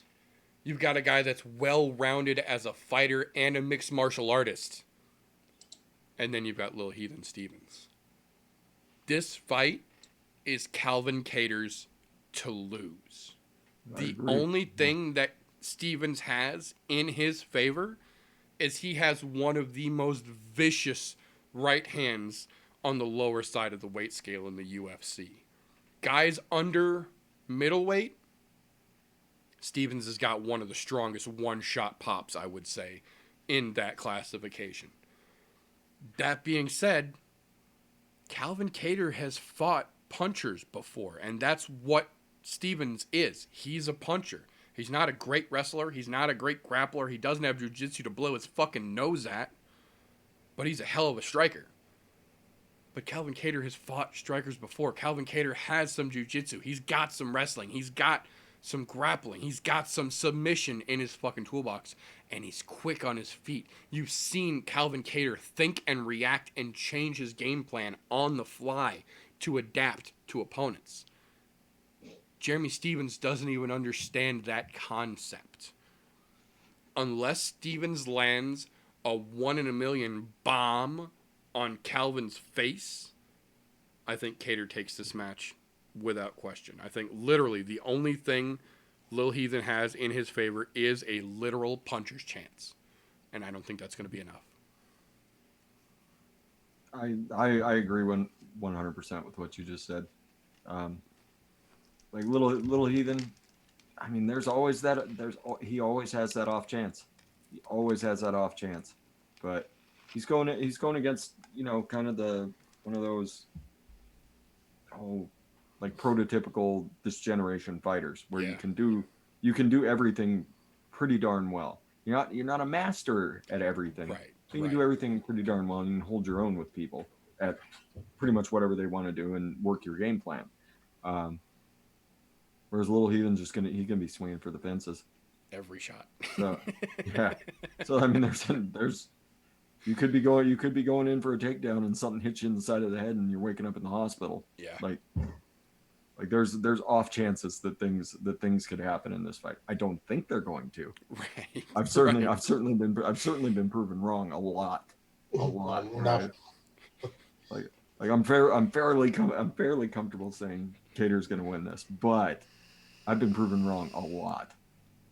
So this could end in 30 seconds or it could go decision. Like there's no telling where this thing's going, and that makes it a very entertaining fight. Absolutely. I don't know what else to say that hasn't been said already, but if Calvin Cater is okay, I'll play a heel here on Calvin Cater just a little bit. All right, go for it. If he's not smart enough to know the biggest tool in Jeremy Stevens' toolbox is that loaded right hand, then he's fucking retarded and he deserves to lose.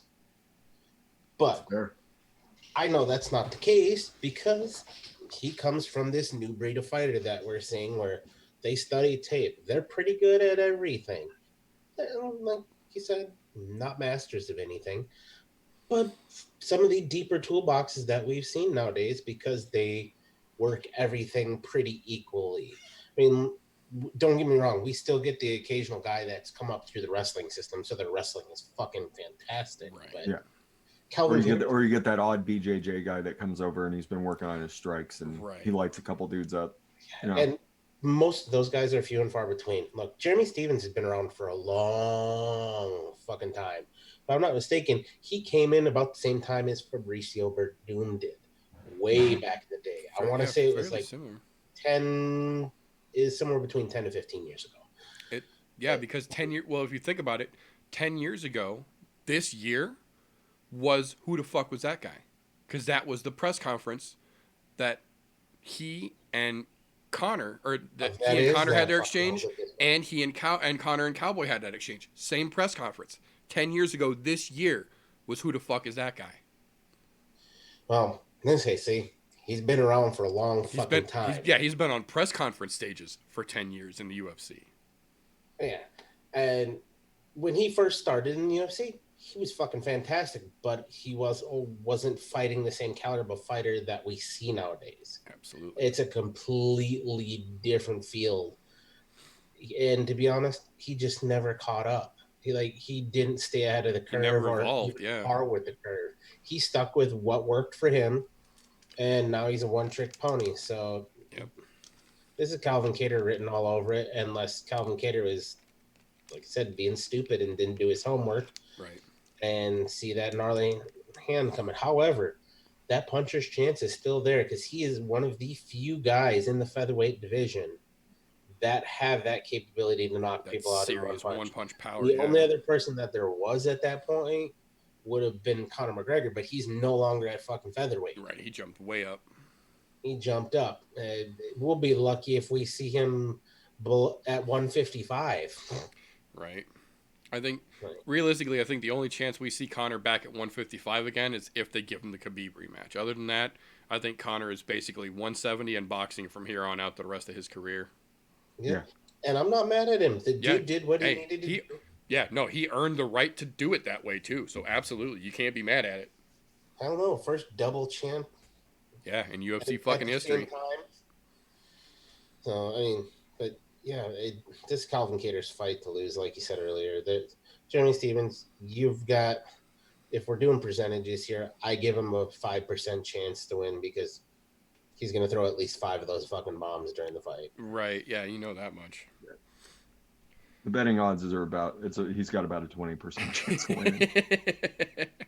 That sounds about right. Sounds about kind of what we would expect. But from there, that will move us along to one of the most unique fights on this card. This one, I don't give a flying fuck what Vegas tells you.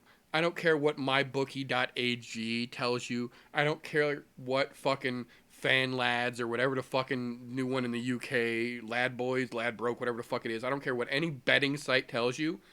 If anyone tells you either one of these gentlemen has a sizable advantage over the other, they're either ignorant or they're just dumb. Either way, don't listen. When it comes to Francis Ngannou versus Jairzinho Rozenstruik, there is no way to definitively say he has this and will be able to win, or he has this and will be able to win. Francis Ngannou is quite literally one of the most powerful individuals we have ever seen in UFC history. Period. Not heavyweight, not current era, in history. Period. Scary strong.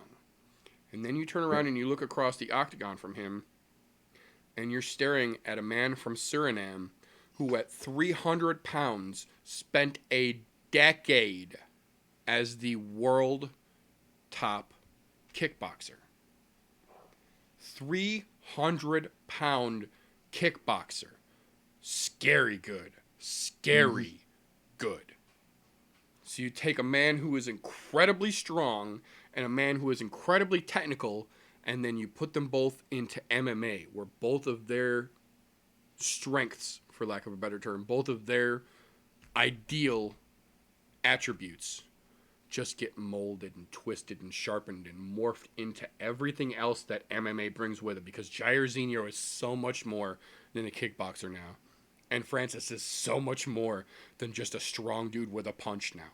Both of them are such terrifying exhibits, of what is possible when you take a man just shy of 200 or 270 pounds, because 265 is the limit. So just shy of 270 pounds, and you just compress him with greatness and compress him with greatness.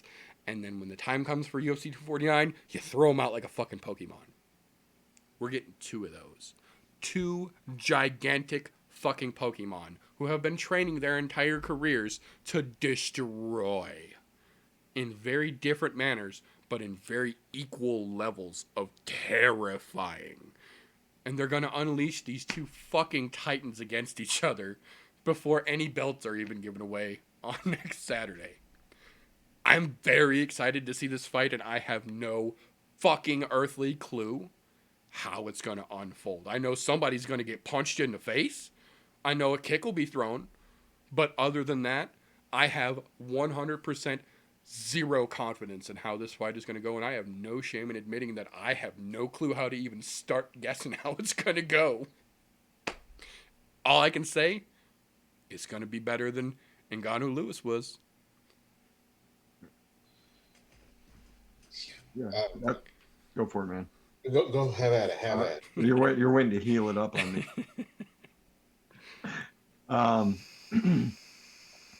Yeah, these two, when these two started saying like, "Oh, we'll fight," I think all of us were like, "They're really gonna let them hit each other? Yeah, they're gonna let this happen. They're gonna let these two get in a ring with each other? Like it's crazy that they're letting this fight happen." Because I mean, if there were people in the room as they hit each other, like you would see the wave of people behind them, like you would see the pressure wave. Oh yeah, like knocking each other back, knocking it's gonna look like high speed footage of cannons. Yeah, judges holding on for dear life to the table, like trying to observe who's getting the more significant strikes. And every strike these two throw is significant. So this is a party for anybody that loves MMA. Like it's this is if this goes to the judges, these Oh two have both shit. taken a fight off. Yeah. That's the only way this goes to the judges. These two, and they've done it in the past. So I mean, there's always an off chance that you wind up with a boring ass fight. I don't. I with all the hype coming for this event, all the people that are going to be watching, they're not taking fights off. There's a good chance one of them will gorilla press the other out of the ring. Like that's how Right. ferocious these two. Just throw them where the fans would be. Um, but yeah, this is going to be a lot of fun. If I had to pick someone, I wouldn't. I don't want to pick Yeah. anybody in this fight because either of them could just detonate on the other, and that'll be it. And that's at any point during the match. Yeah, Like absolutely. if it goes 3 rounds, there's still a good chance. Like there's 3 seconds left in this fight, there's still a good chance one of them is going to knock the other out, or they're going to knock each other out. Could we have a Right. double KO? That's The first that's double the KO in that's a UFC? Let's terrifying do it. prospect. I just thought about that. If the two of them full force leaned in and just everything they had fucking drilled and caught each other at the same time, it would look like that scene in Terminator 2 when the fucking nuke went off. Yeah. You would just see fire and death and skeletons being flung across playgrounds. Like, it would be Yeah. insane. Yeah. There would be the end of 249. No shit. The end of Jacksonville at that. Yeah. Turned Jacksonville into a nuclear puddle. There's a smoking crater where the Jaguars used to play. Yeah. Yeah, I mean this one's going to be a lot of fun. This is probably the fight I'm looking forward to the most on this card, just because I want to see what the hell happens. Oh, yeah. This is a really bad idea to let these two fight each other.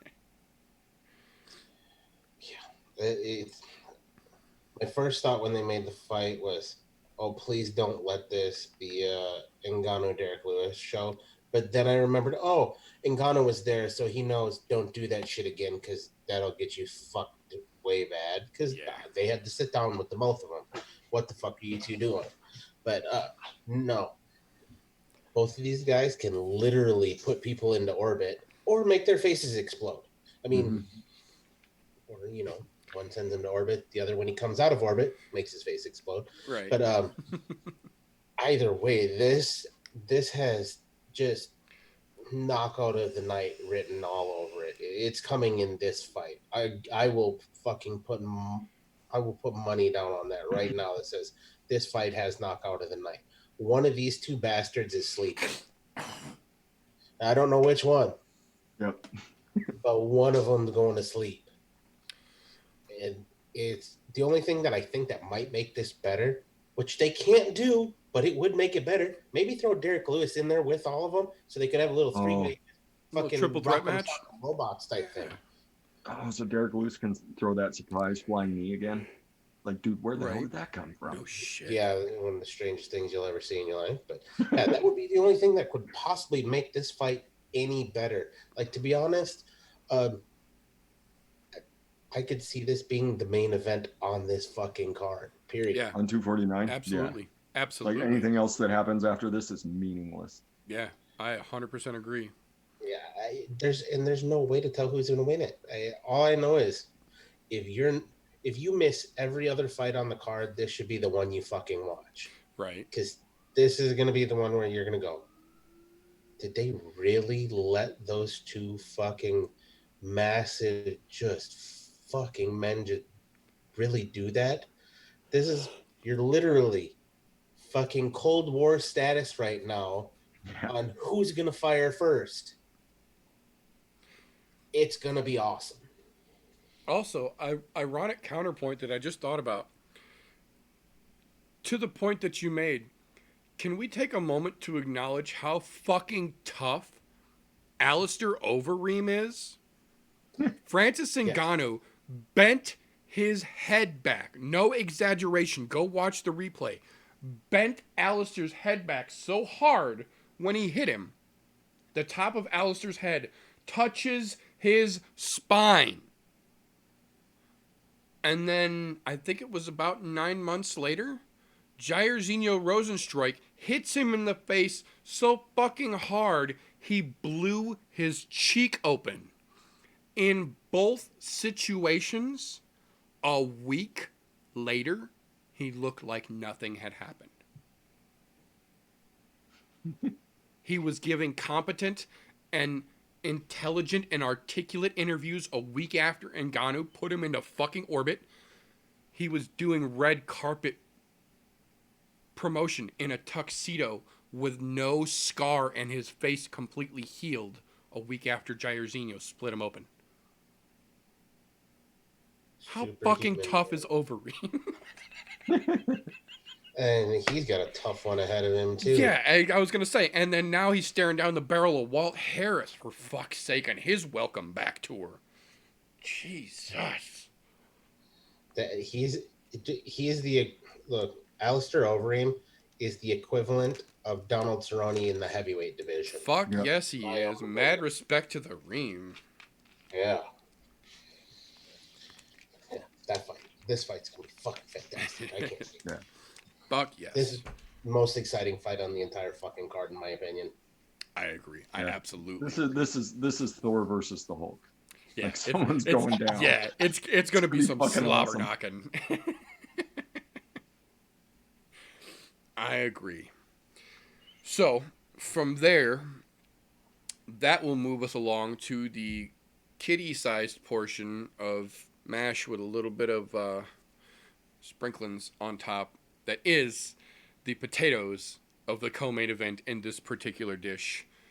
Look at This- like the TV dinner little brownies. Yeah, like that's Like that leftover the brownie. little tiny that's mashed there. It's like, potatoes. oh, okay, yeah. there's still something else going on. Yeah, like the little tiny mashed potatoes in the corner that you're like, oh yeah, I forgot about that. Except That's exactly what this is. except it would be kind of explosive mashed potatoes. It's Kinda. really good. Well, and the sad part is that these mashed potatoes, for no reason whatsoever, have gold all fucking over them. Mm. What I'm talking about here, if you folks didn't know yet, is Henry Cejudo versus Dominic Cruz for the bantamweight title of the world. Through all of the weird fallouts, injuries, non-injuries, rehab time, and then not required rehab time, on top of the reunion tour times that we're living in and the planning, unplanning, then planning, and then fall through of the secondary sets, we now have Henry Cejudo defending, and I use that word lightly, the 135-pound belt against Dominic Cruz, who is coming off of a 3.5-year layoff. I have to say, probably not the most fan favorite fight in the division. In the times that we're in, living with the little options that we have due to travel restrictions, I think it makes as much sense as it can. In the fact that Henry, for whatever reason, could not just sit on the sidelines and keep his fucking mouth shut long enough to let this all simmer into a situation where we can get a legitimate fight. He had to rush. He had to get the fight. The date's locked in. He has to fight on this date. And it went from being Henry Cejudo versus Jose Aldo, who has only had one fight in the bantamweight division and lost it, but was still getting the title fight against Cejudo, to now we are getting Henry Cejudo fighting the 135 belt against a man who hasn't fought, period, in almost 4 years, getting a title fight as his first fight back. Nothing about Henry Cejudo's reign, and I use that quote with air quotes, use that term with air quotes, reign at 135 has made any kind of sense. He took the belt that was vacant in a fight that didn't make any kind of sense in the way that Moraes reacted. He still got the 25-pound belt somehow off a controversial fight that somehow he got gifted the belt in. Now we're talking about one of multiple different people he opted to fight against to defend, and I'm using that word very loosely, the 35-pound belt against in Dominic Cruz, who, for all intents and purposes, much fucking respect to Dominic Cruz, the guy who has made essentially half of his career just about proving the fact that ring rust isn't real. But again, there are multiple guys who are on active win streaks and validly deserve the title shot at 135, sitting on the sidelines wondering why the fuck we are watching Henry Cejudo go down a list of literal undeserving individuals to title defend against instead of anyone in division on a win streak validly waiting in the wings for what should have been their turn already. That being said, there's still a lot to unpack in this fight because there's no way to tell what Dominic Cruz we're going to see. It's been 3.5 years and 4 surgeries since we've seen Dominic Cruz strap the gloves on and climb into the octagon with his ankle socks. But at the same time, it's been almost 1.5 years since we've seen Cringe Hudo lace the gloves up because he had a pair of surgeries on his shoulder while he was out and talking shit the whole time through recovery. So we don't really know what Henry we're going to see either because he has not posted shit in terms of behind the scenes or in terms of training videos or, what his preparation has been leading up to this. So we really don't know a whole lot about what condition Henry's in to begin with. The one thing we do know is that Dominic has posted plenty of videos of him back in the gym very seriously preparing for this fight. And to his credit, it very, very much looks like we might see the Dominic Cruz of old, so much as his body will be able to provide that. If all goes as we've seen, as much as we have seen so far, I think it really does favor Dominic Cruz. If you follow the MMA math trail, it favors Dominic Cruz. The only way where this really looks better for Henry than it does for Dominic is in the fact that Henry has been active more recently than Dominic is. And even then, again, we're looking at a guy who hasn't done anything in 1 year versus a guy who hasn't done anything in 3.5. So neither one of them are coming in here fresh. But I think, based on what we've seen of the two of them, this is still Dominic's fight to lose, in my opinion. I 100% agree with you. The last time we saw Dominic Cruz, he was still one of the best in the world. Yeah. Like the last time we saw him. And we know things got really, really, really bad and really, really dark for him during the last 3.5 years. Like there was points where he was like, can I do this? Can I come back at all? And yeah, so I really believe this is his fight to lose. He poses plenty of problems for Cejudo. Like his game is tailor made to take Cejudo down. Oh yeah, and fuck up what he can do on the feet as well. Exactly. So he should win. He should. Dominic Cruz, in theory, right? As far as this theory will allow us to go at this point, he should win this.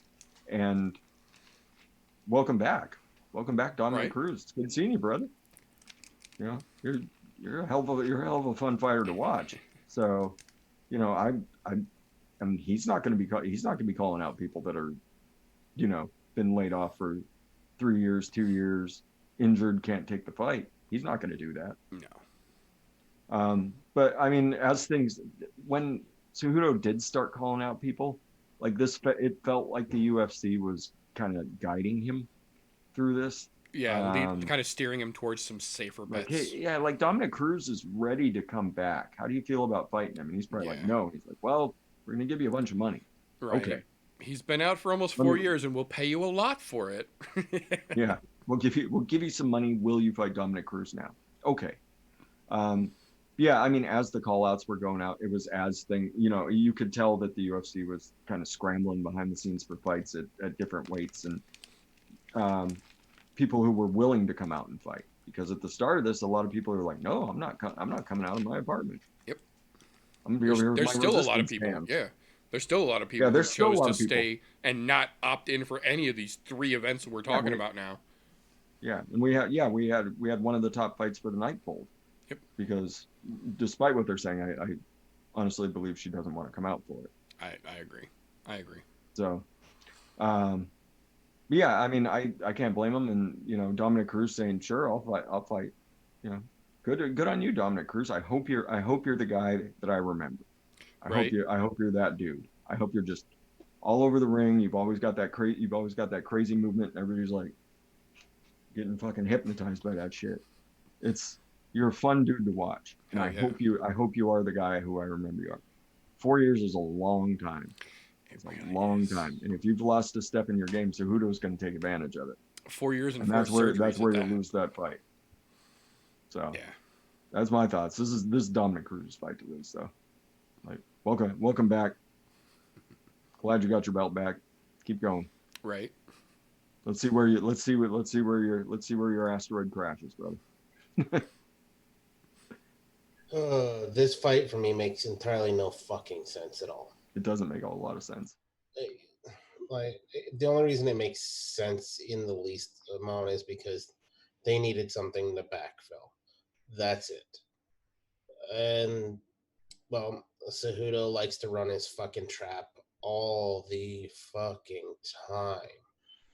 To fuck everything from trying to call out a woman's fight to fucking a guy who's been laid off for 4 fucking years. Oh, don't get me wrong.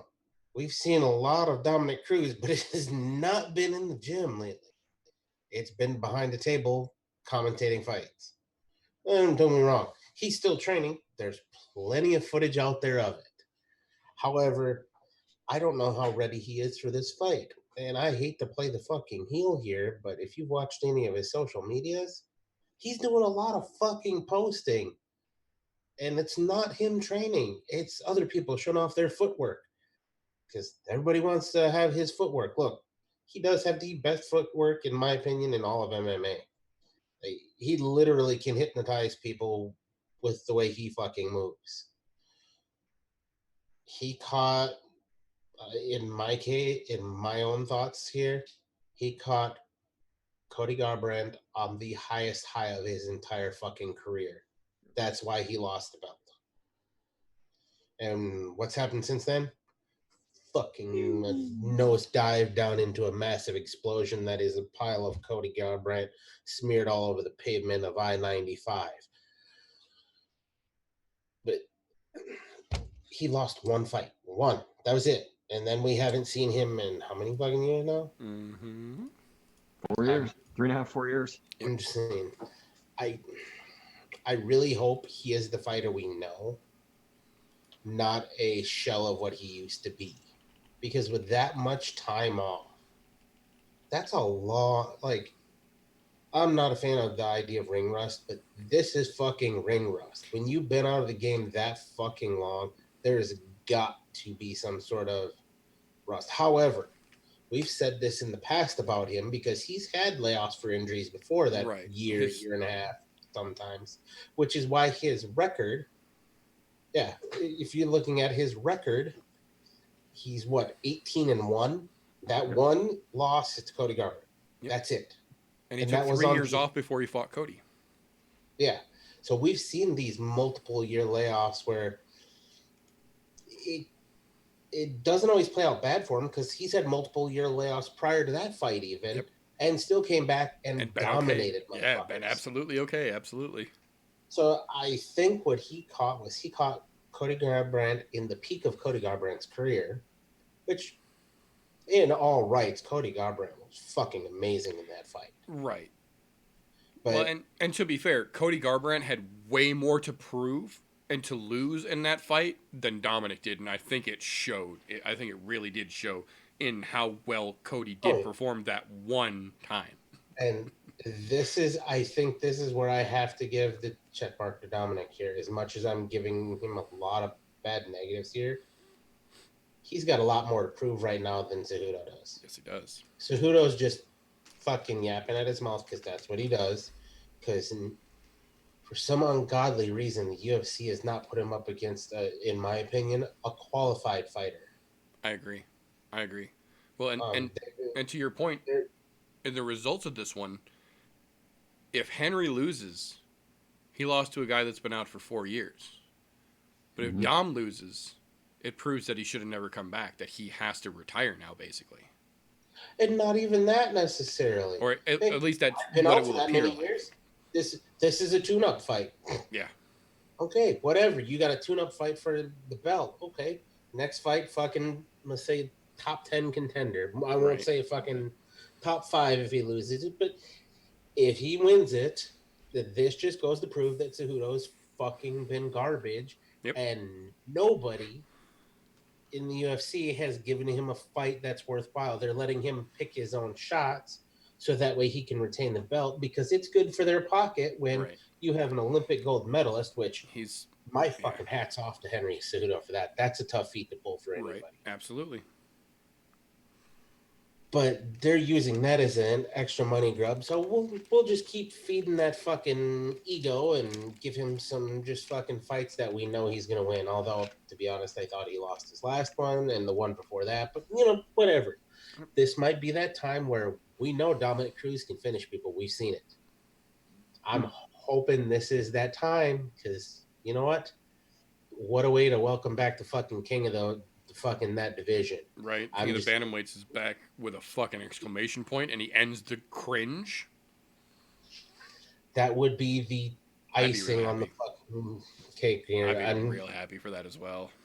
But not gonna lie. I have a hard time thinking that's gonna happen just because of the time off. And I don't wanna and I'm not throwing shade at fucking Dominic Cruz at all. Right, absolutely. Just he's honestly one of the greatest at that fucking weight class that there's ever been. Period. He is the greatest at that weight class. He's probably one of the best bantams ever. But I agree completely. At the same time, there's something to be said for a guy who has almost made more of his career in the time he's been off due to injuries than the time he's been in. Yeah. I mean, either way, if he wins, it's a win for all of us. If he loses, it's still a win because you know what? We're still going to get to listen to him commentate, and he is a fantastic fucking commentator, in my opinion. Very true. One of the best, I would absolutely say. Yeah. When him and Rogan are together. Oh, fuck yeah. Fucking, it's fantastic. Yeah, the level of knowledge when him and Rogan get flowing is fucking just enjoyable to fucking watch and listen. To be honest, if I'm going to give a flip on the coin here, I'm going to have to give it to Cejudo just because of the time off. And I hate to say that. I really fucking do. It makes me want to pour Clorox down my throat and kill myself for saying it because, to be honest, the kind of person that he is turned into is the kind of human trash that I don't want being the face of a company. Like if you go back for Cejudo and you look at his career as far as wrestling is concerned, he was the epitome of a stand-up human being. He came from fucking shitty, humble beginnings. Like, you go back, watch his Olympic victory, where Rulon Gardner is sitting there commentating along with, I forget the other commentator's name at the time. But they were talking about how he grew up. The dude didn't have a bed of his own until he was like fucking at the Olympic Training Center. Right. That's your whole fucking life at that point. He was 21 years old? 21, 22, yeah. 18 years old when he went to the Olympic Training Center. I'm going, it's fucking crazy. And now that he's gotten a belt and then one different division belt, and for those of you who listen to the podcast, there are the air quotes here because that's allegedly, I think, which was a big crock of shit. But either way, he's turned into a fucking terrible human being since then. Just terrible. Who calls out a fucking woman to fight a woman? What the fuck is wrong with you, dude? You've completely lost your shit. I don't want to see him win it, but I think he's going to. I really want Dominic Cruz to win. I'm going to be pulling for Cruz the entire fight. I'll say that, but yeah. I really think, as much as I hate to say it, I really think Cejudo wins this fight. I think I'm there with you. I absolutely fucking hate to even contemplate the possibility of Henry fucking winning, but it's just it. As much as I like Dominic and I have mad fucking respect for him, it's hard for me to see him after 4 years out, after 3 years out on top of that. Like at this point, he's just, and I get that he's been training, but like you said, training is not fighting. Training in the gym is not the same as fighting under the big lights, least of all in the co-main event of a fucking pay-per-view for your first fight back in 4 years. I hope I'm wrong. I'm absolutely pulling, and I will be pulling for fucking Dominic the whole time, but I think you may be right. I think we might see Henry have just a little bit too much, but we'll have to tune in for that to see. But that will bring us to 16-ounce porterhouse. That is the main event of the evening. Now, it's not the main event we want. It's not the tomahawk that we've had our eye on for so fucking long that they showed us right until they turned the grill on, and then they swapped it out with this 16-ounce porterhouse that we're going to get, which, to be fair, is still a nice steak. It's still going to be enjoyable. It's not a total scrap piece of meat. It's just not the steak that we were excited for. It's not the steak they showed us. It's not the one we saw on the menu when we wanted to order. But it's the steak we're going to get, and we're fucking hungry, so we're going to eat it.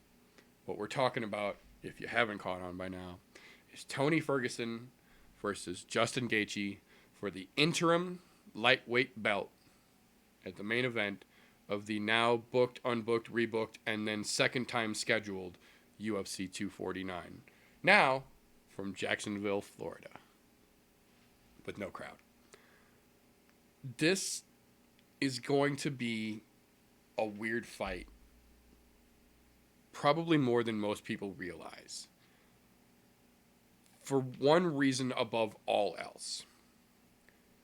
2 weeks ago, we were supposed to see, for the 5th time it had been booked, Tony Ferguson versus Khabib for the 155 belt. As you likely know by this point, the MMA gods have deemed us not worthy of ever seeing that fucking fight. So Khabib ended up getting, quote-unquote, told that he needed to go to Russia, and he ran away and is now incapable of coming back in time for the fight to be made. So in the interim time, pun intended, they've decided to give us the opportunity to see Tony Ferguson make history once again, in possibly the most Tony Ferguson way that Tony Ferguson could potentially make history this coming weekend, by being the first person in UFC history to be successfully crowned the interim champion twice without ever having touched the actual belt. This fucking fight is so weird. Justin Gaethje has basically dumb lucked himself into the number one contender status right now.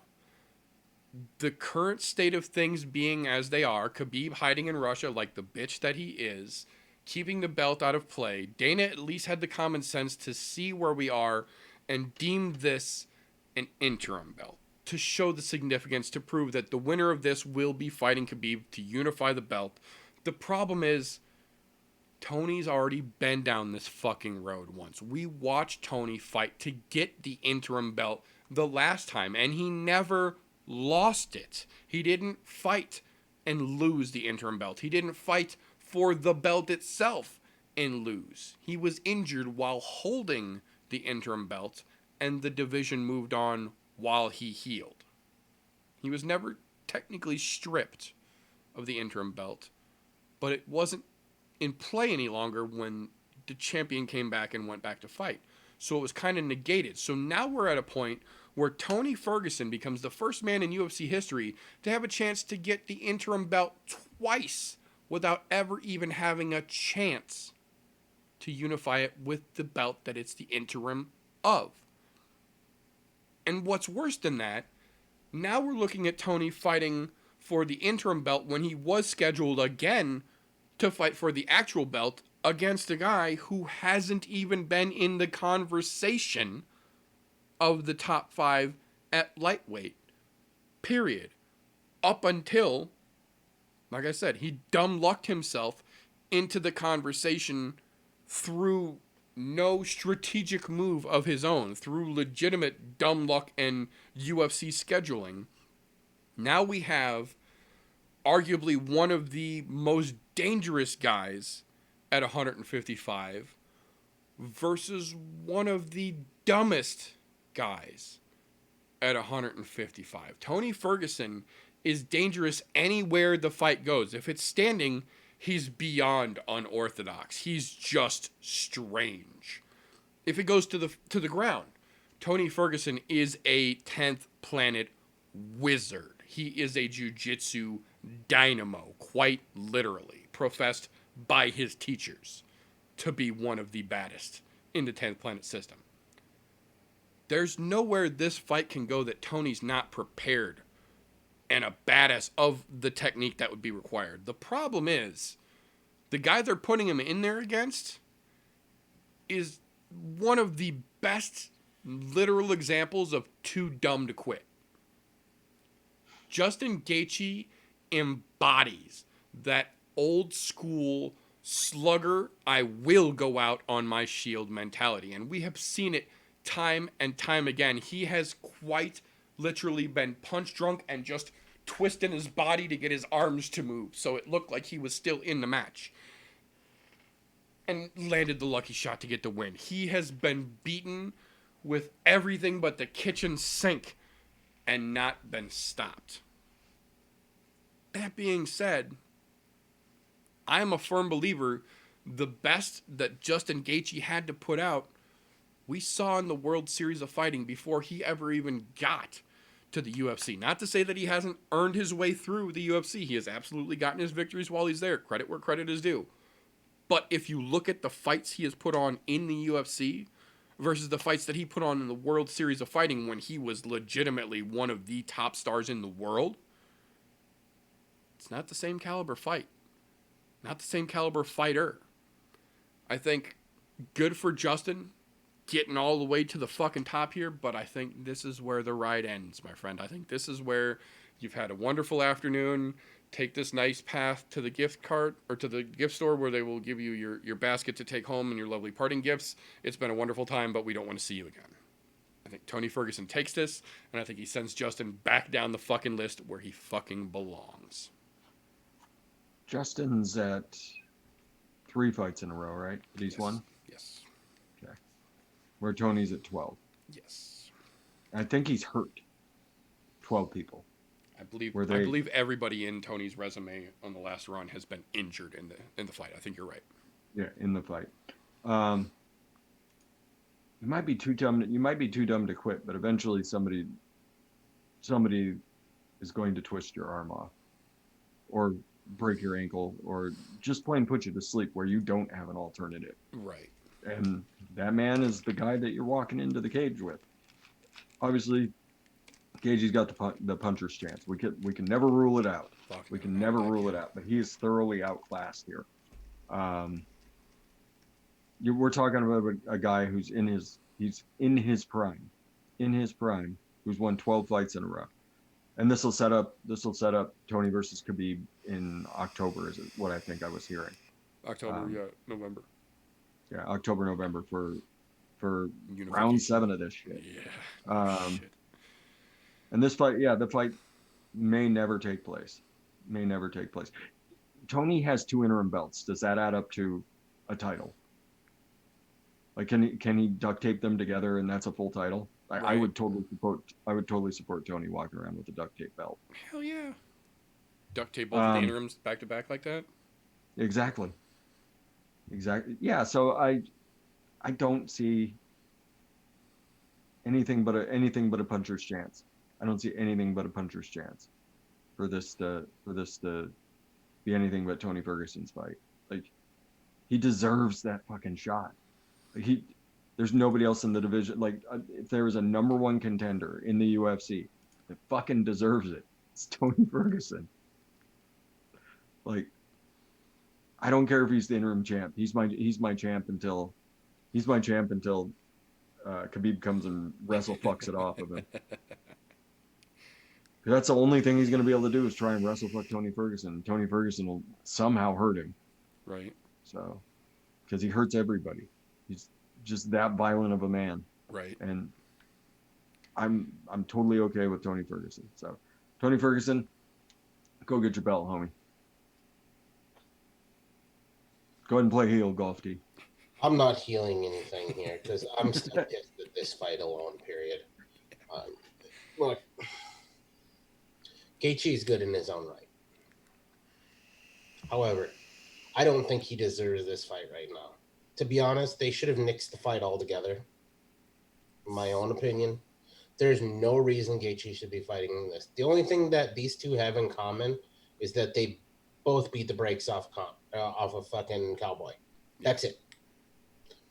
Okay, so that part's out of the way.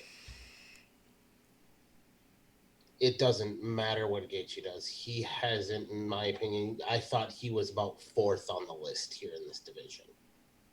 Not where he's at right now, where there's possibility of an interim. Now, something that you said earlier, Tony is the only one who could have the interim belt twice, and there's a little asterisk next to this, have never lost that interim belt. They didn't even give him a chance to unify it. Yeah. They fucked him out of it. And to be honest, you know what that causes? Right here, it's called a fucking chip. There's a chip on that man's shoulder. And this is one other thing I'm almost 100% certain there's no way we see a fucking Tony Khabib fight this year. No way. I bet you if we're lucky, we might we may never see it. He may forever be known as the interim king because they're not going to strip Khabib because they like to watch him wrestle fuck people. And it's irritating. It's stupidly fucking irritating. Like, and as a fan, I'm upset at this. I don't care if Conor ever gets a shot at fucking Khabib again. That I give two shits about. That is by far the least of what I give fucks about. I think Conor probably doesn't give two fucks about getting a shot at Khabib again either, though. So to be fair, the only he'll say yeah, sure. He knows he's gonna make a fuck ton of bank for it. But sure. For me, this is the epitome of what we should have going on in this division. You have the two best fighters in this division that are not fighting each other. Why? Why was this fight even scheduled? Put a different fucking fight in here right now. Like I said, this could be the Ngannou fucking Rosenstrike headline. Exactly. That could have been perfect for this. Hulk versus Thor. They could have nixed this fight completely and said, you know what? Ramadan's over at the end of fucking May. Guess what we're doing? You have June and July to get ready. We're running this shit in August. No. They got to come in here. We're money hungry because the Backstreet Boys reunion tour has fucked everything for everybody. Because that's literally what fucked this fight. Yep. Nobody actually got injured. The first time we had no injuries. Yeah, I think, and the odds that Vegas had put on this fight falling through, because as soon as they announced it, those fight odds went up of this fight falling through. I don't think anywhere in the options of things you could have bet on for reasons that this fight fell through, global pandemic was in there.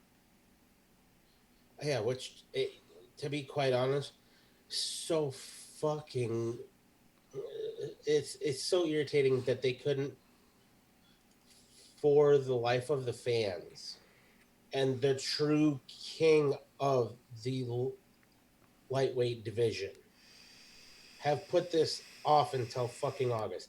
But here we are at the beginning of May, getting what we don't want, we don't need, we don't deserve, but it's the fight we've been handed. It's gonna be fun. It's going to be a fun fight. It will. I will It will. 100% agree with that. However, look, Gaethje has been in some wars and we know it.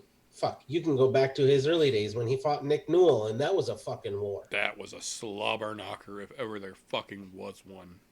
So Gaethje's gotten progressively better, and we've seen that, but he's not to the level of Tony Ferguson better. No. As much as it pains me to say this, there's no one that has been at Tony Ferguson's level for quite some time, even when he was out with injuries. He's progressively gotten better, and he's the most unorthodox fighter in all of the UFC. So you don't know what's going to happen, what he's going to do, but you do know he is going to hurt somebody badly. They are going to go to sleep. They're going to be tapped out. He doesn't just fight, he finishes fights. Gaethje has been finishing his fights. I will give him that. But you're comparing the fucking Roman Empire with a current military force. Old Roman Empire don't stand a fucking chance. Sorry, Gaethje. That's where you're at. As much as I would like to say that he's got the puncher's chance. Everybody has the puncher's chance. But in all actuality, I don't see him coming in on this fight with any less than like a fucking. He's got to be a 3-1 underdog at least, in my own opinion. Yeah. Ferguson's on a whole nother level. The worst part of this is he's going to be a 2-time interim champ. Will have never lost it in the first place. Right. And chances are he's going to end up that way because God forbid we make that fight again because we might cause the Black Plague to come back. Shit. Yeah. It's not just the MMA gods that are fucking this. It's Right. everything. These two they're literally the epitome. You see some of those science fiction things. We can't put this next to this or the whole fucking world explodes. Right. Matter, antimatter. Matter and antimatter. Yep. Yeah. That's exactly what's fucking going on here. Guess what? I don't think for 1 second, even when Tony wins this interim fight, we ever see the titles unified. And guarantee they will not strip Khabib no matter how much he fucking runs. Yep. No, I agree completely. I don't ever think we're gonna see Tony and Khabib. And for me, this is gonna be the greatest fight that never happened. Yeah. Like at this point, if for some odd fucking crazy reason they're like, yeah, we're gonna do it this year, I'm done. I'm done. I fucking give up. We said it before when this was made. I was like, you know what? I'm gonna give it the benefit of the doubt this time. Just this once. Backstreet Boys, fucking be damned, motherfuckers. Yep. Screwed it all up. But hopefully, if we're lucky, if all of the stars align, the chakras are in order, and maybe there is the fucking sacrifice of a virgin somewhere that this could possibly happen to finally get that to come to fruition. Somebody call Lando. Doubtful. I mean, if anybody wants to be that sacrifice, though, I'm sure there's somebody out there who is looking for it. Because you know what? Yeah. Apparently, we need to pay somebody off, pay some god off. Look, I mean, if I sold my fucking soul for that fight, as long as it happens this year. If Gaethje wins this fight and gets the interim belt, Khabib's coming out from behind that Iron Curtain in June. Oh yeah. Like that's the fucked up thing about this. I agree. That's the fucked up thing about this. Is if Tony wins this, like we all anticipate him doing based on history and fucking general knowledge of the fight game, if Tony wins this, it's gonna be next year at the earliest we even see a possibility of them talking about this being defended. But I agree 100%. If Gaethje wins this fucking fight, we see a tweet from Khabib Sunday morning that says the day Ramadan ends, he wants to fight Justin. Yep. Oh yeah, guaranteed. In fact, I wouldn't doubt that if I won't say if when Tony wins this fight, you're not going to hear from Khabib at all. Yeah. I don't think so. The only people that are going to push for that are going to be Tony, And possibly media. Look, I can see a couple of people in the media really pushing hard for it, and Joe Rogan. Right. Joe Rogan is a champion when it comes to fights that need to happen. He pushes for them, pushes for them. They don't always come to fruition, but he Right. is a champion for pushing. He's a very vocal cheerleader, though. That's damn true. Yeah, because not only does he work for the company, but he's an avid fight fan. He's a and fan, first and foremost, yeah. Yeah, and that's what makes him great. But I just, unless this comes to damn near riot status, I don't think we get this fight this year. We'll be lucky if we get it next year. Yeah. I agree.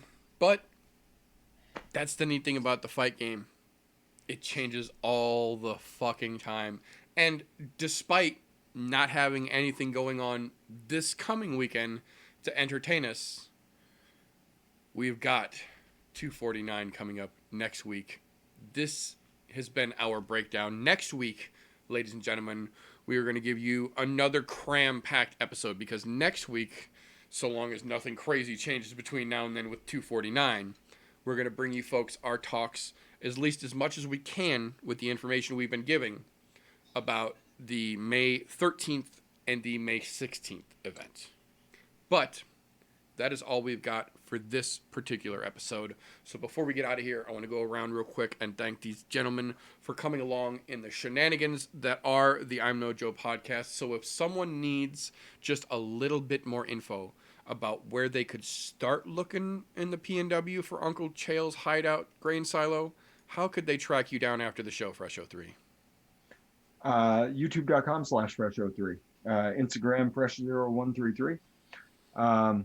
Fairly certain we're narrowing down on Uncle Chael's range. I'm fairly certain I've got it down to about 100 miles square, and we're gonna start going in. We're gonna start going in and start kicking doors in ranches. If we find an octagon somewhere, we'll know that we're onto something. Damn right. So that's the master plan. We're gonna head over to Western Oregon, and we're gonna start kicking in doors. Who's with me? I'm down. Who's coming with me? I'm down. Thank you very much for your time, sir. Always a great time to have you on. Always a pleasure.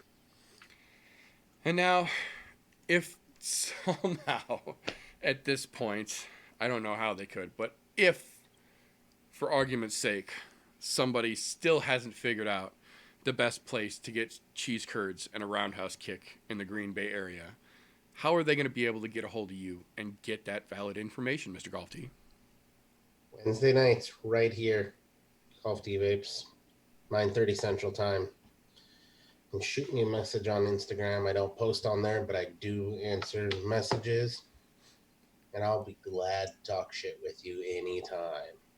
Right. And watch out for the heel kick. Oh, it's a spinning heel kick because I will do a 360 on those sometimes. You got it. Yeah. And then I will, once I'm done with that, I will take you to the nicest of dairy producing cheese makers here and get you some of those fancy squeaky cheese that you're looking for. Yeah.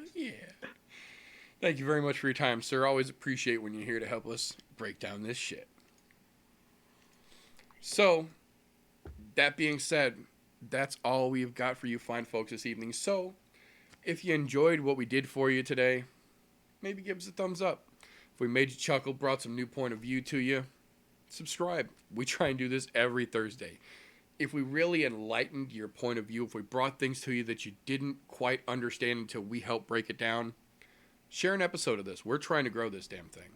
But on the other side of that coin, if we're just a couple of dumbasses sitting in front of our cameras not knowing what the fuck we're actually talking about, give us a thumbs down. We earned it and we won't dispute it. But that being said, we're going to go ahead and call that all for this evening. So remember, don't let ignorance stop you.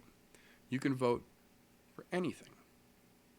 unless you really think that this whole Fight Island came out of nowhere, that the island just became available coincidentally. And in that case,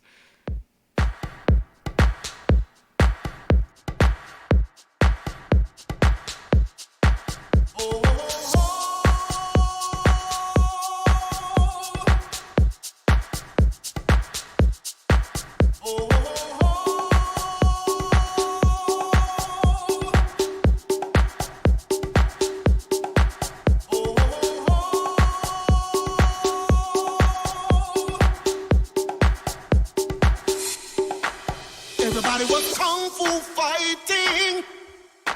Those kids were fast as lightning. In fact, it was a little bit frightening.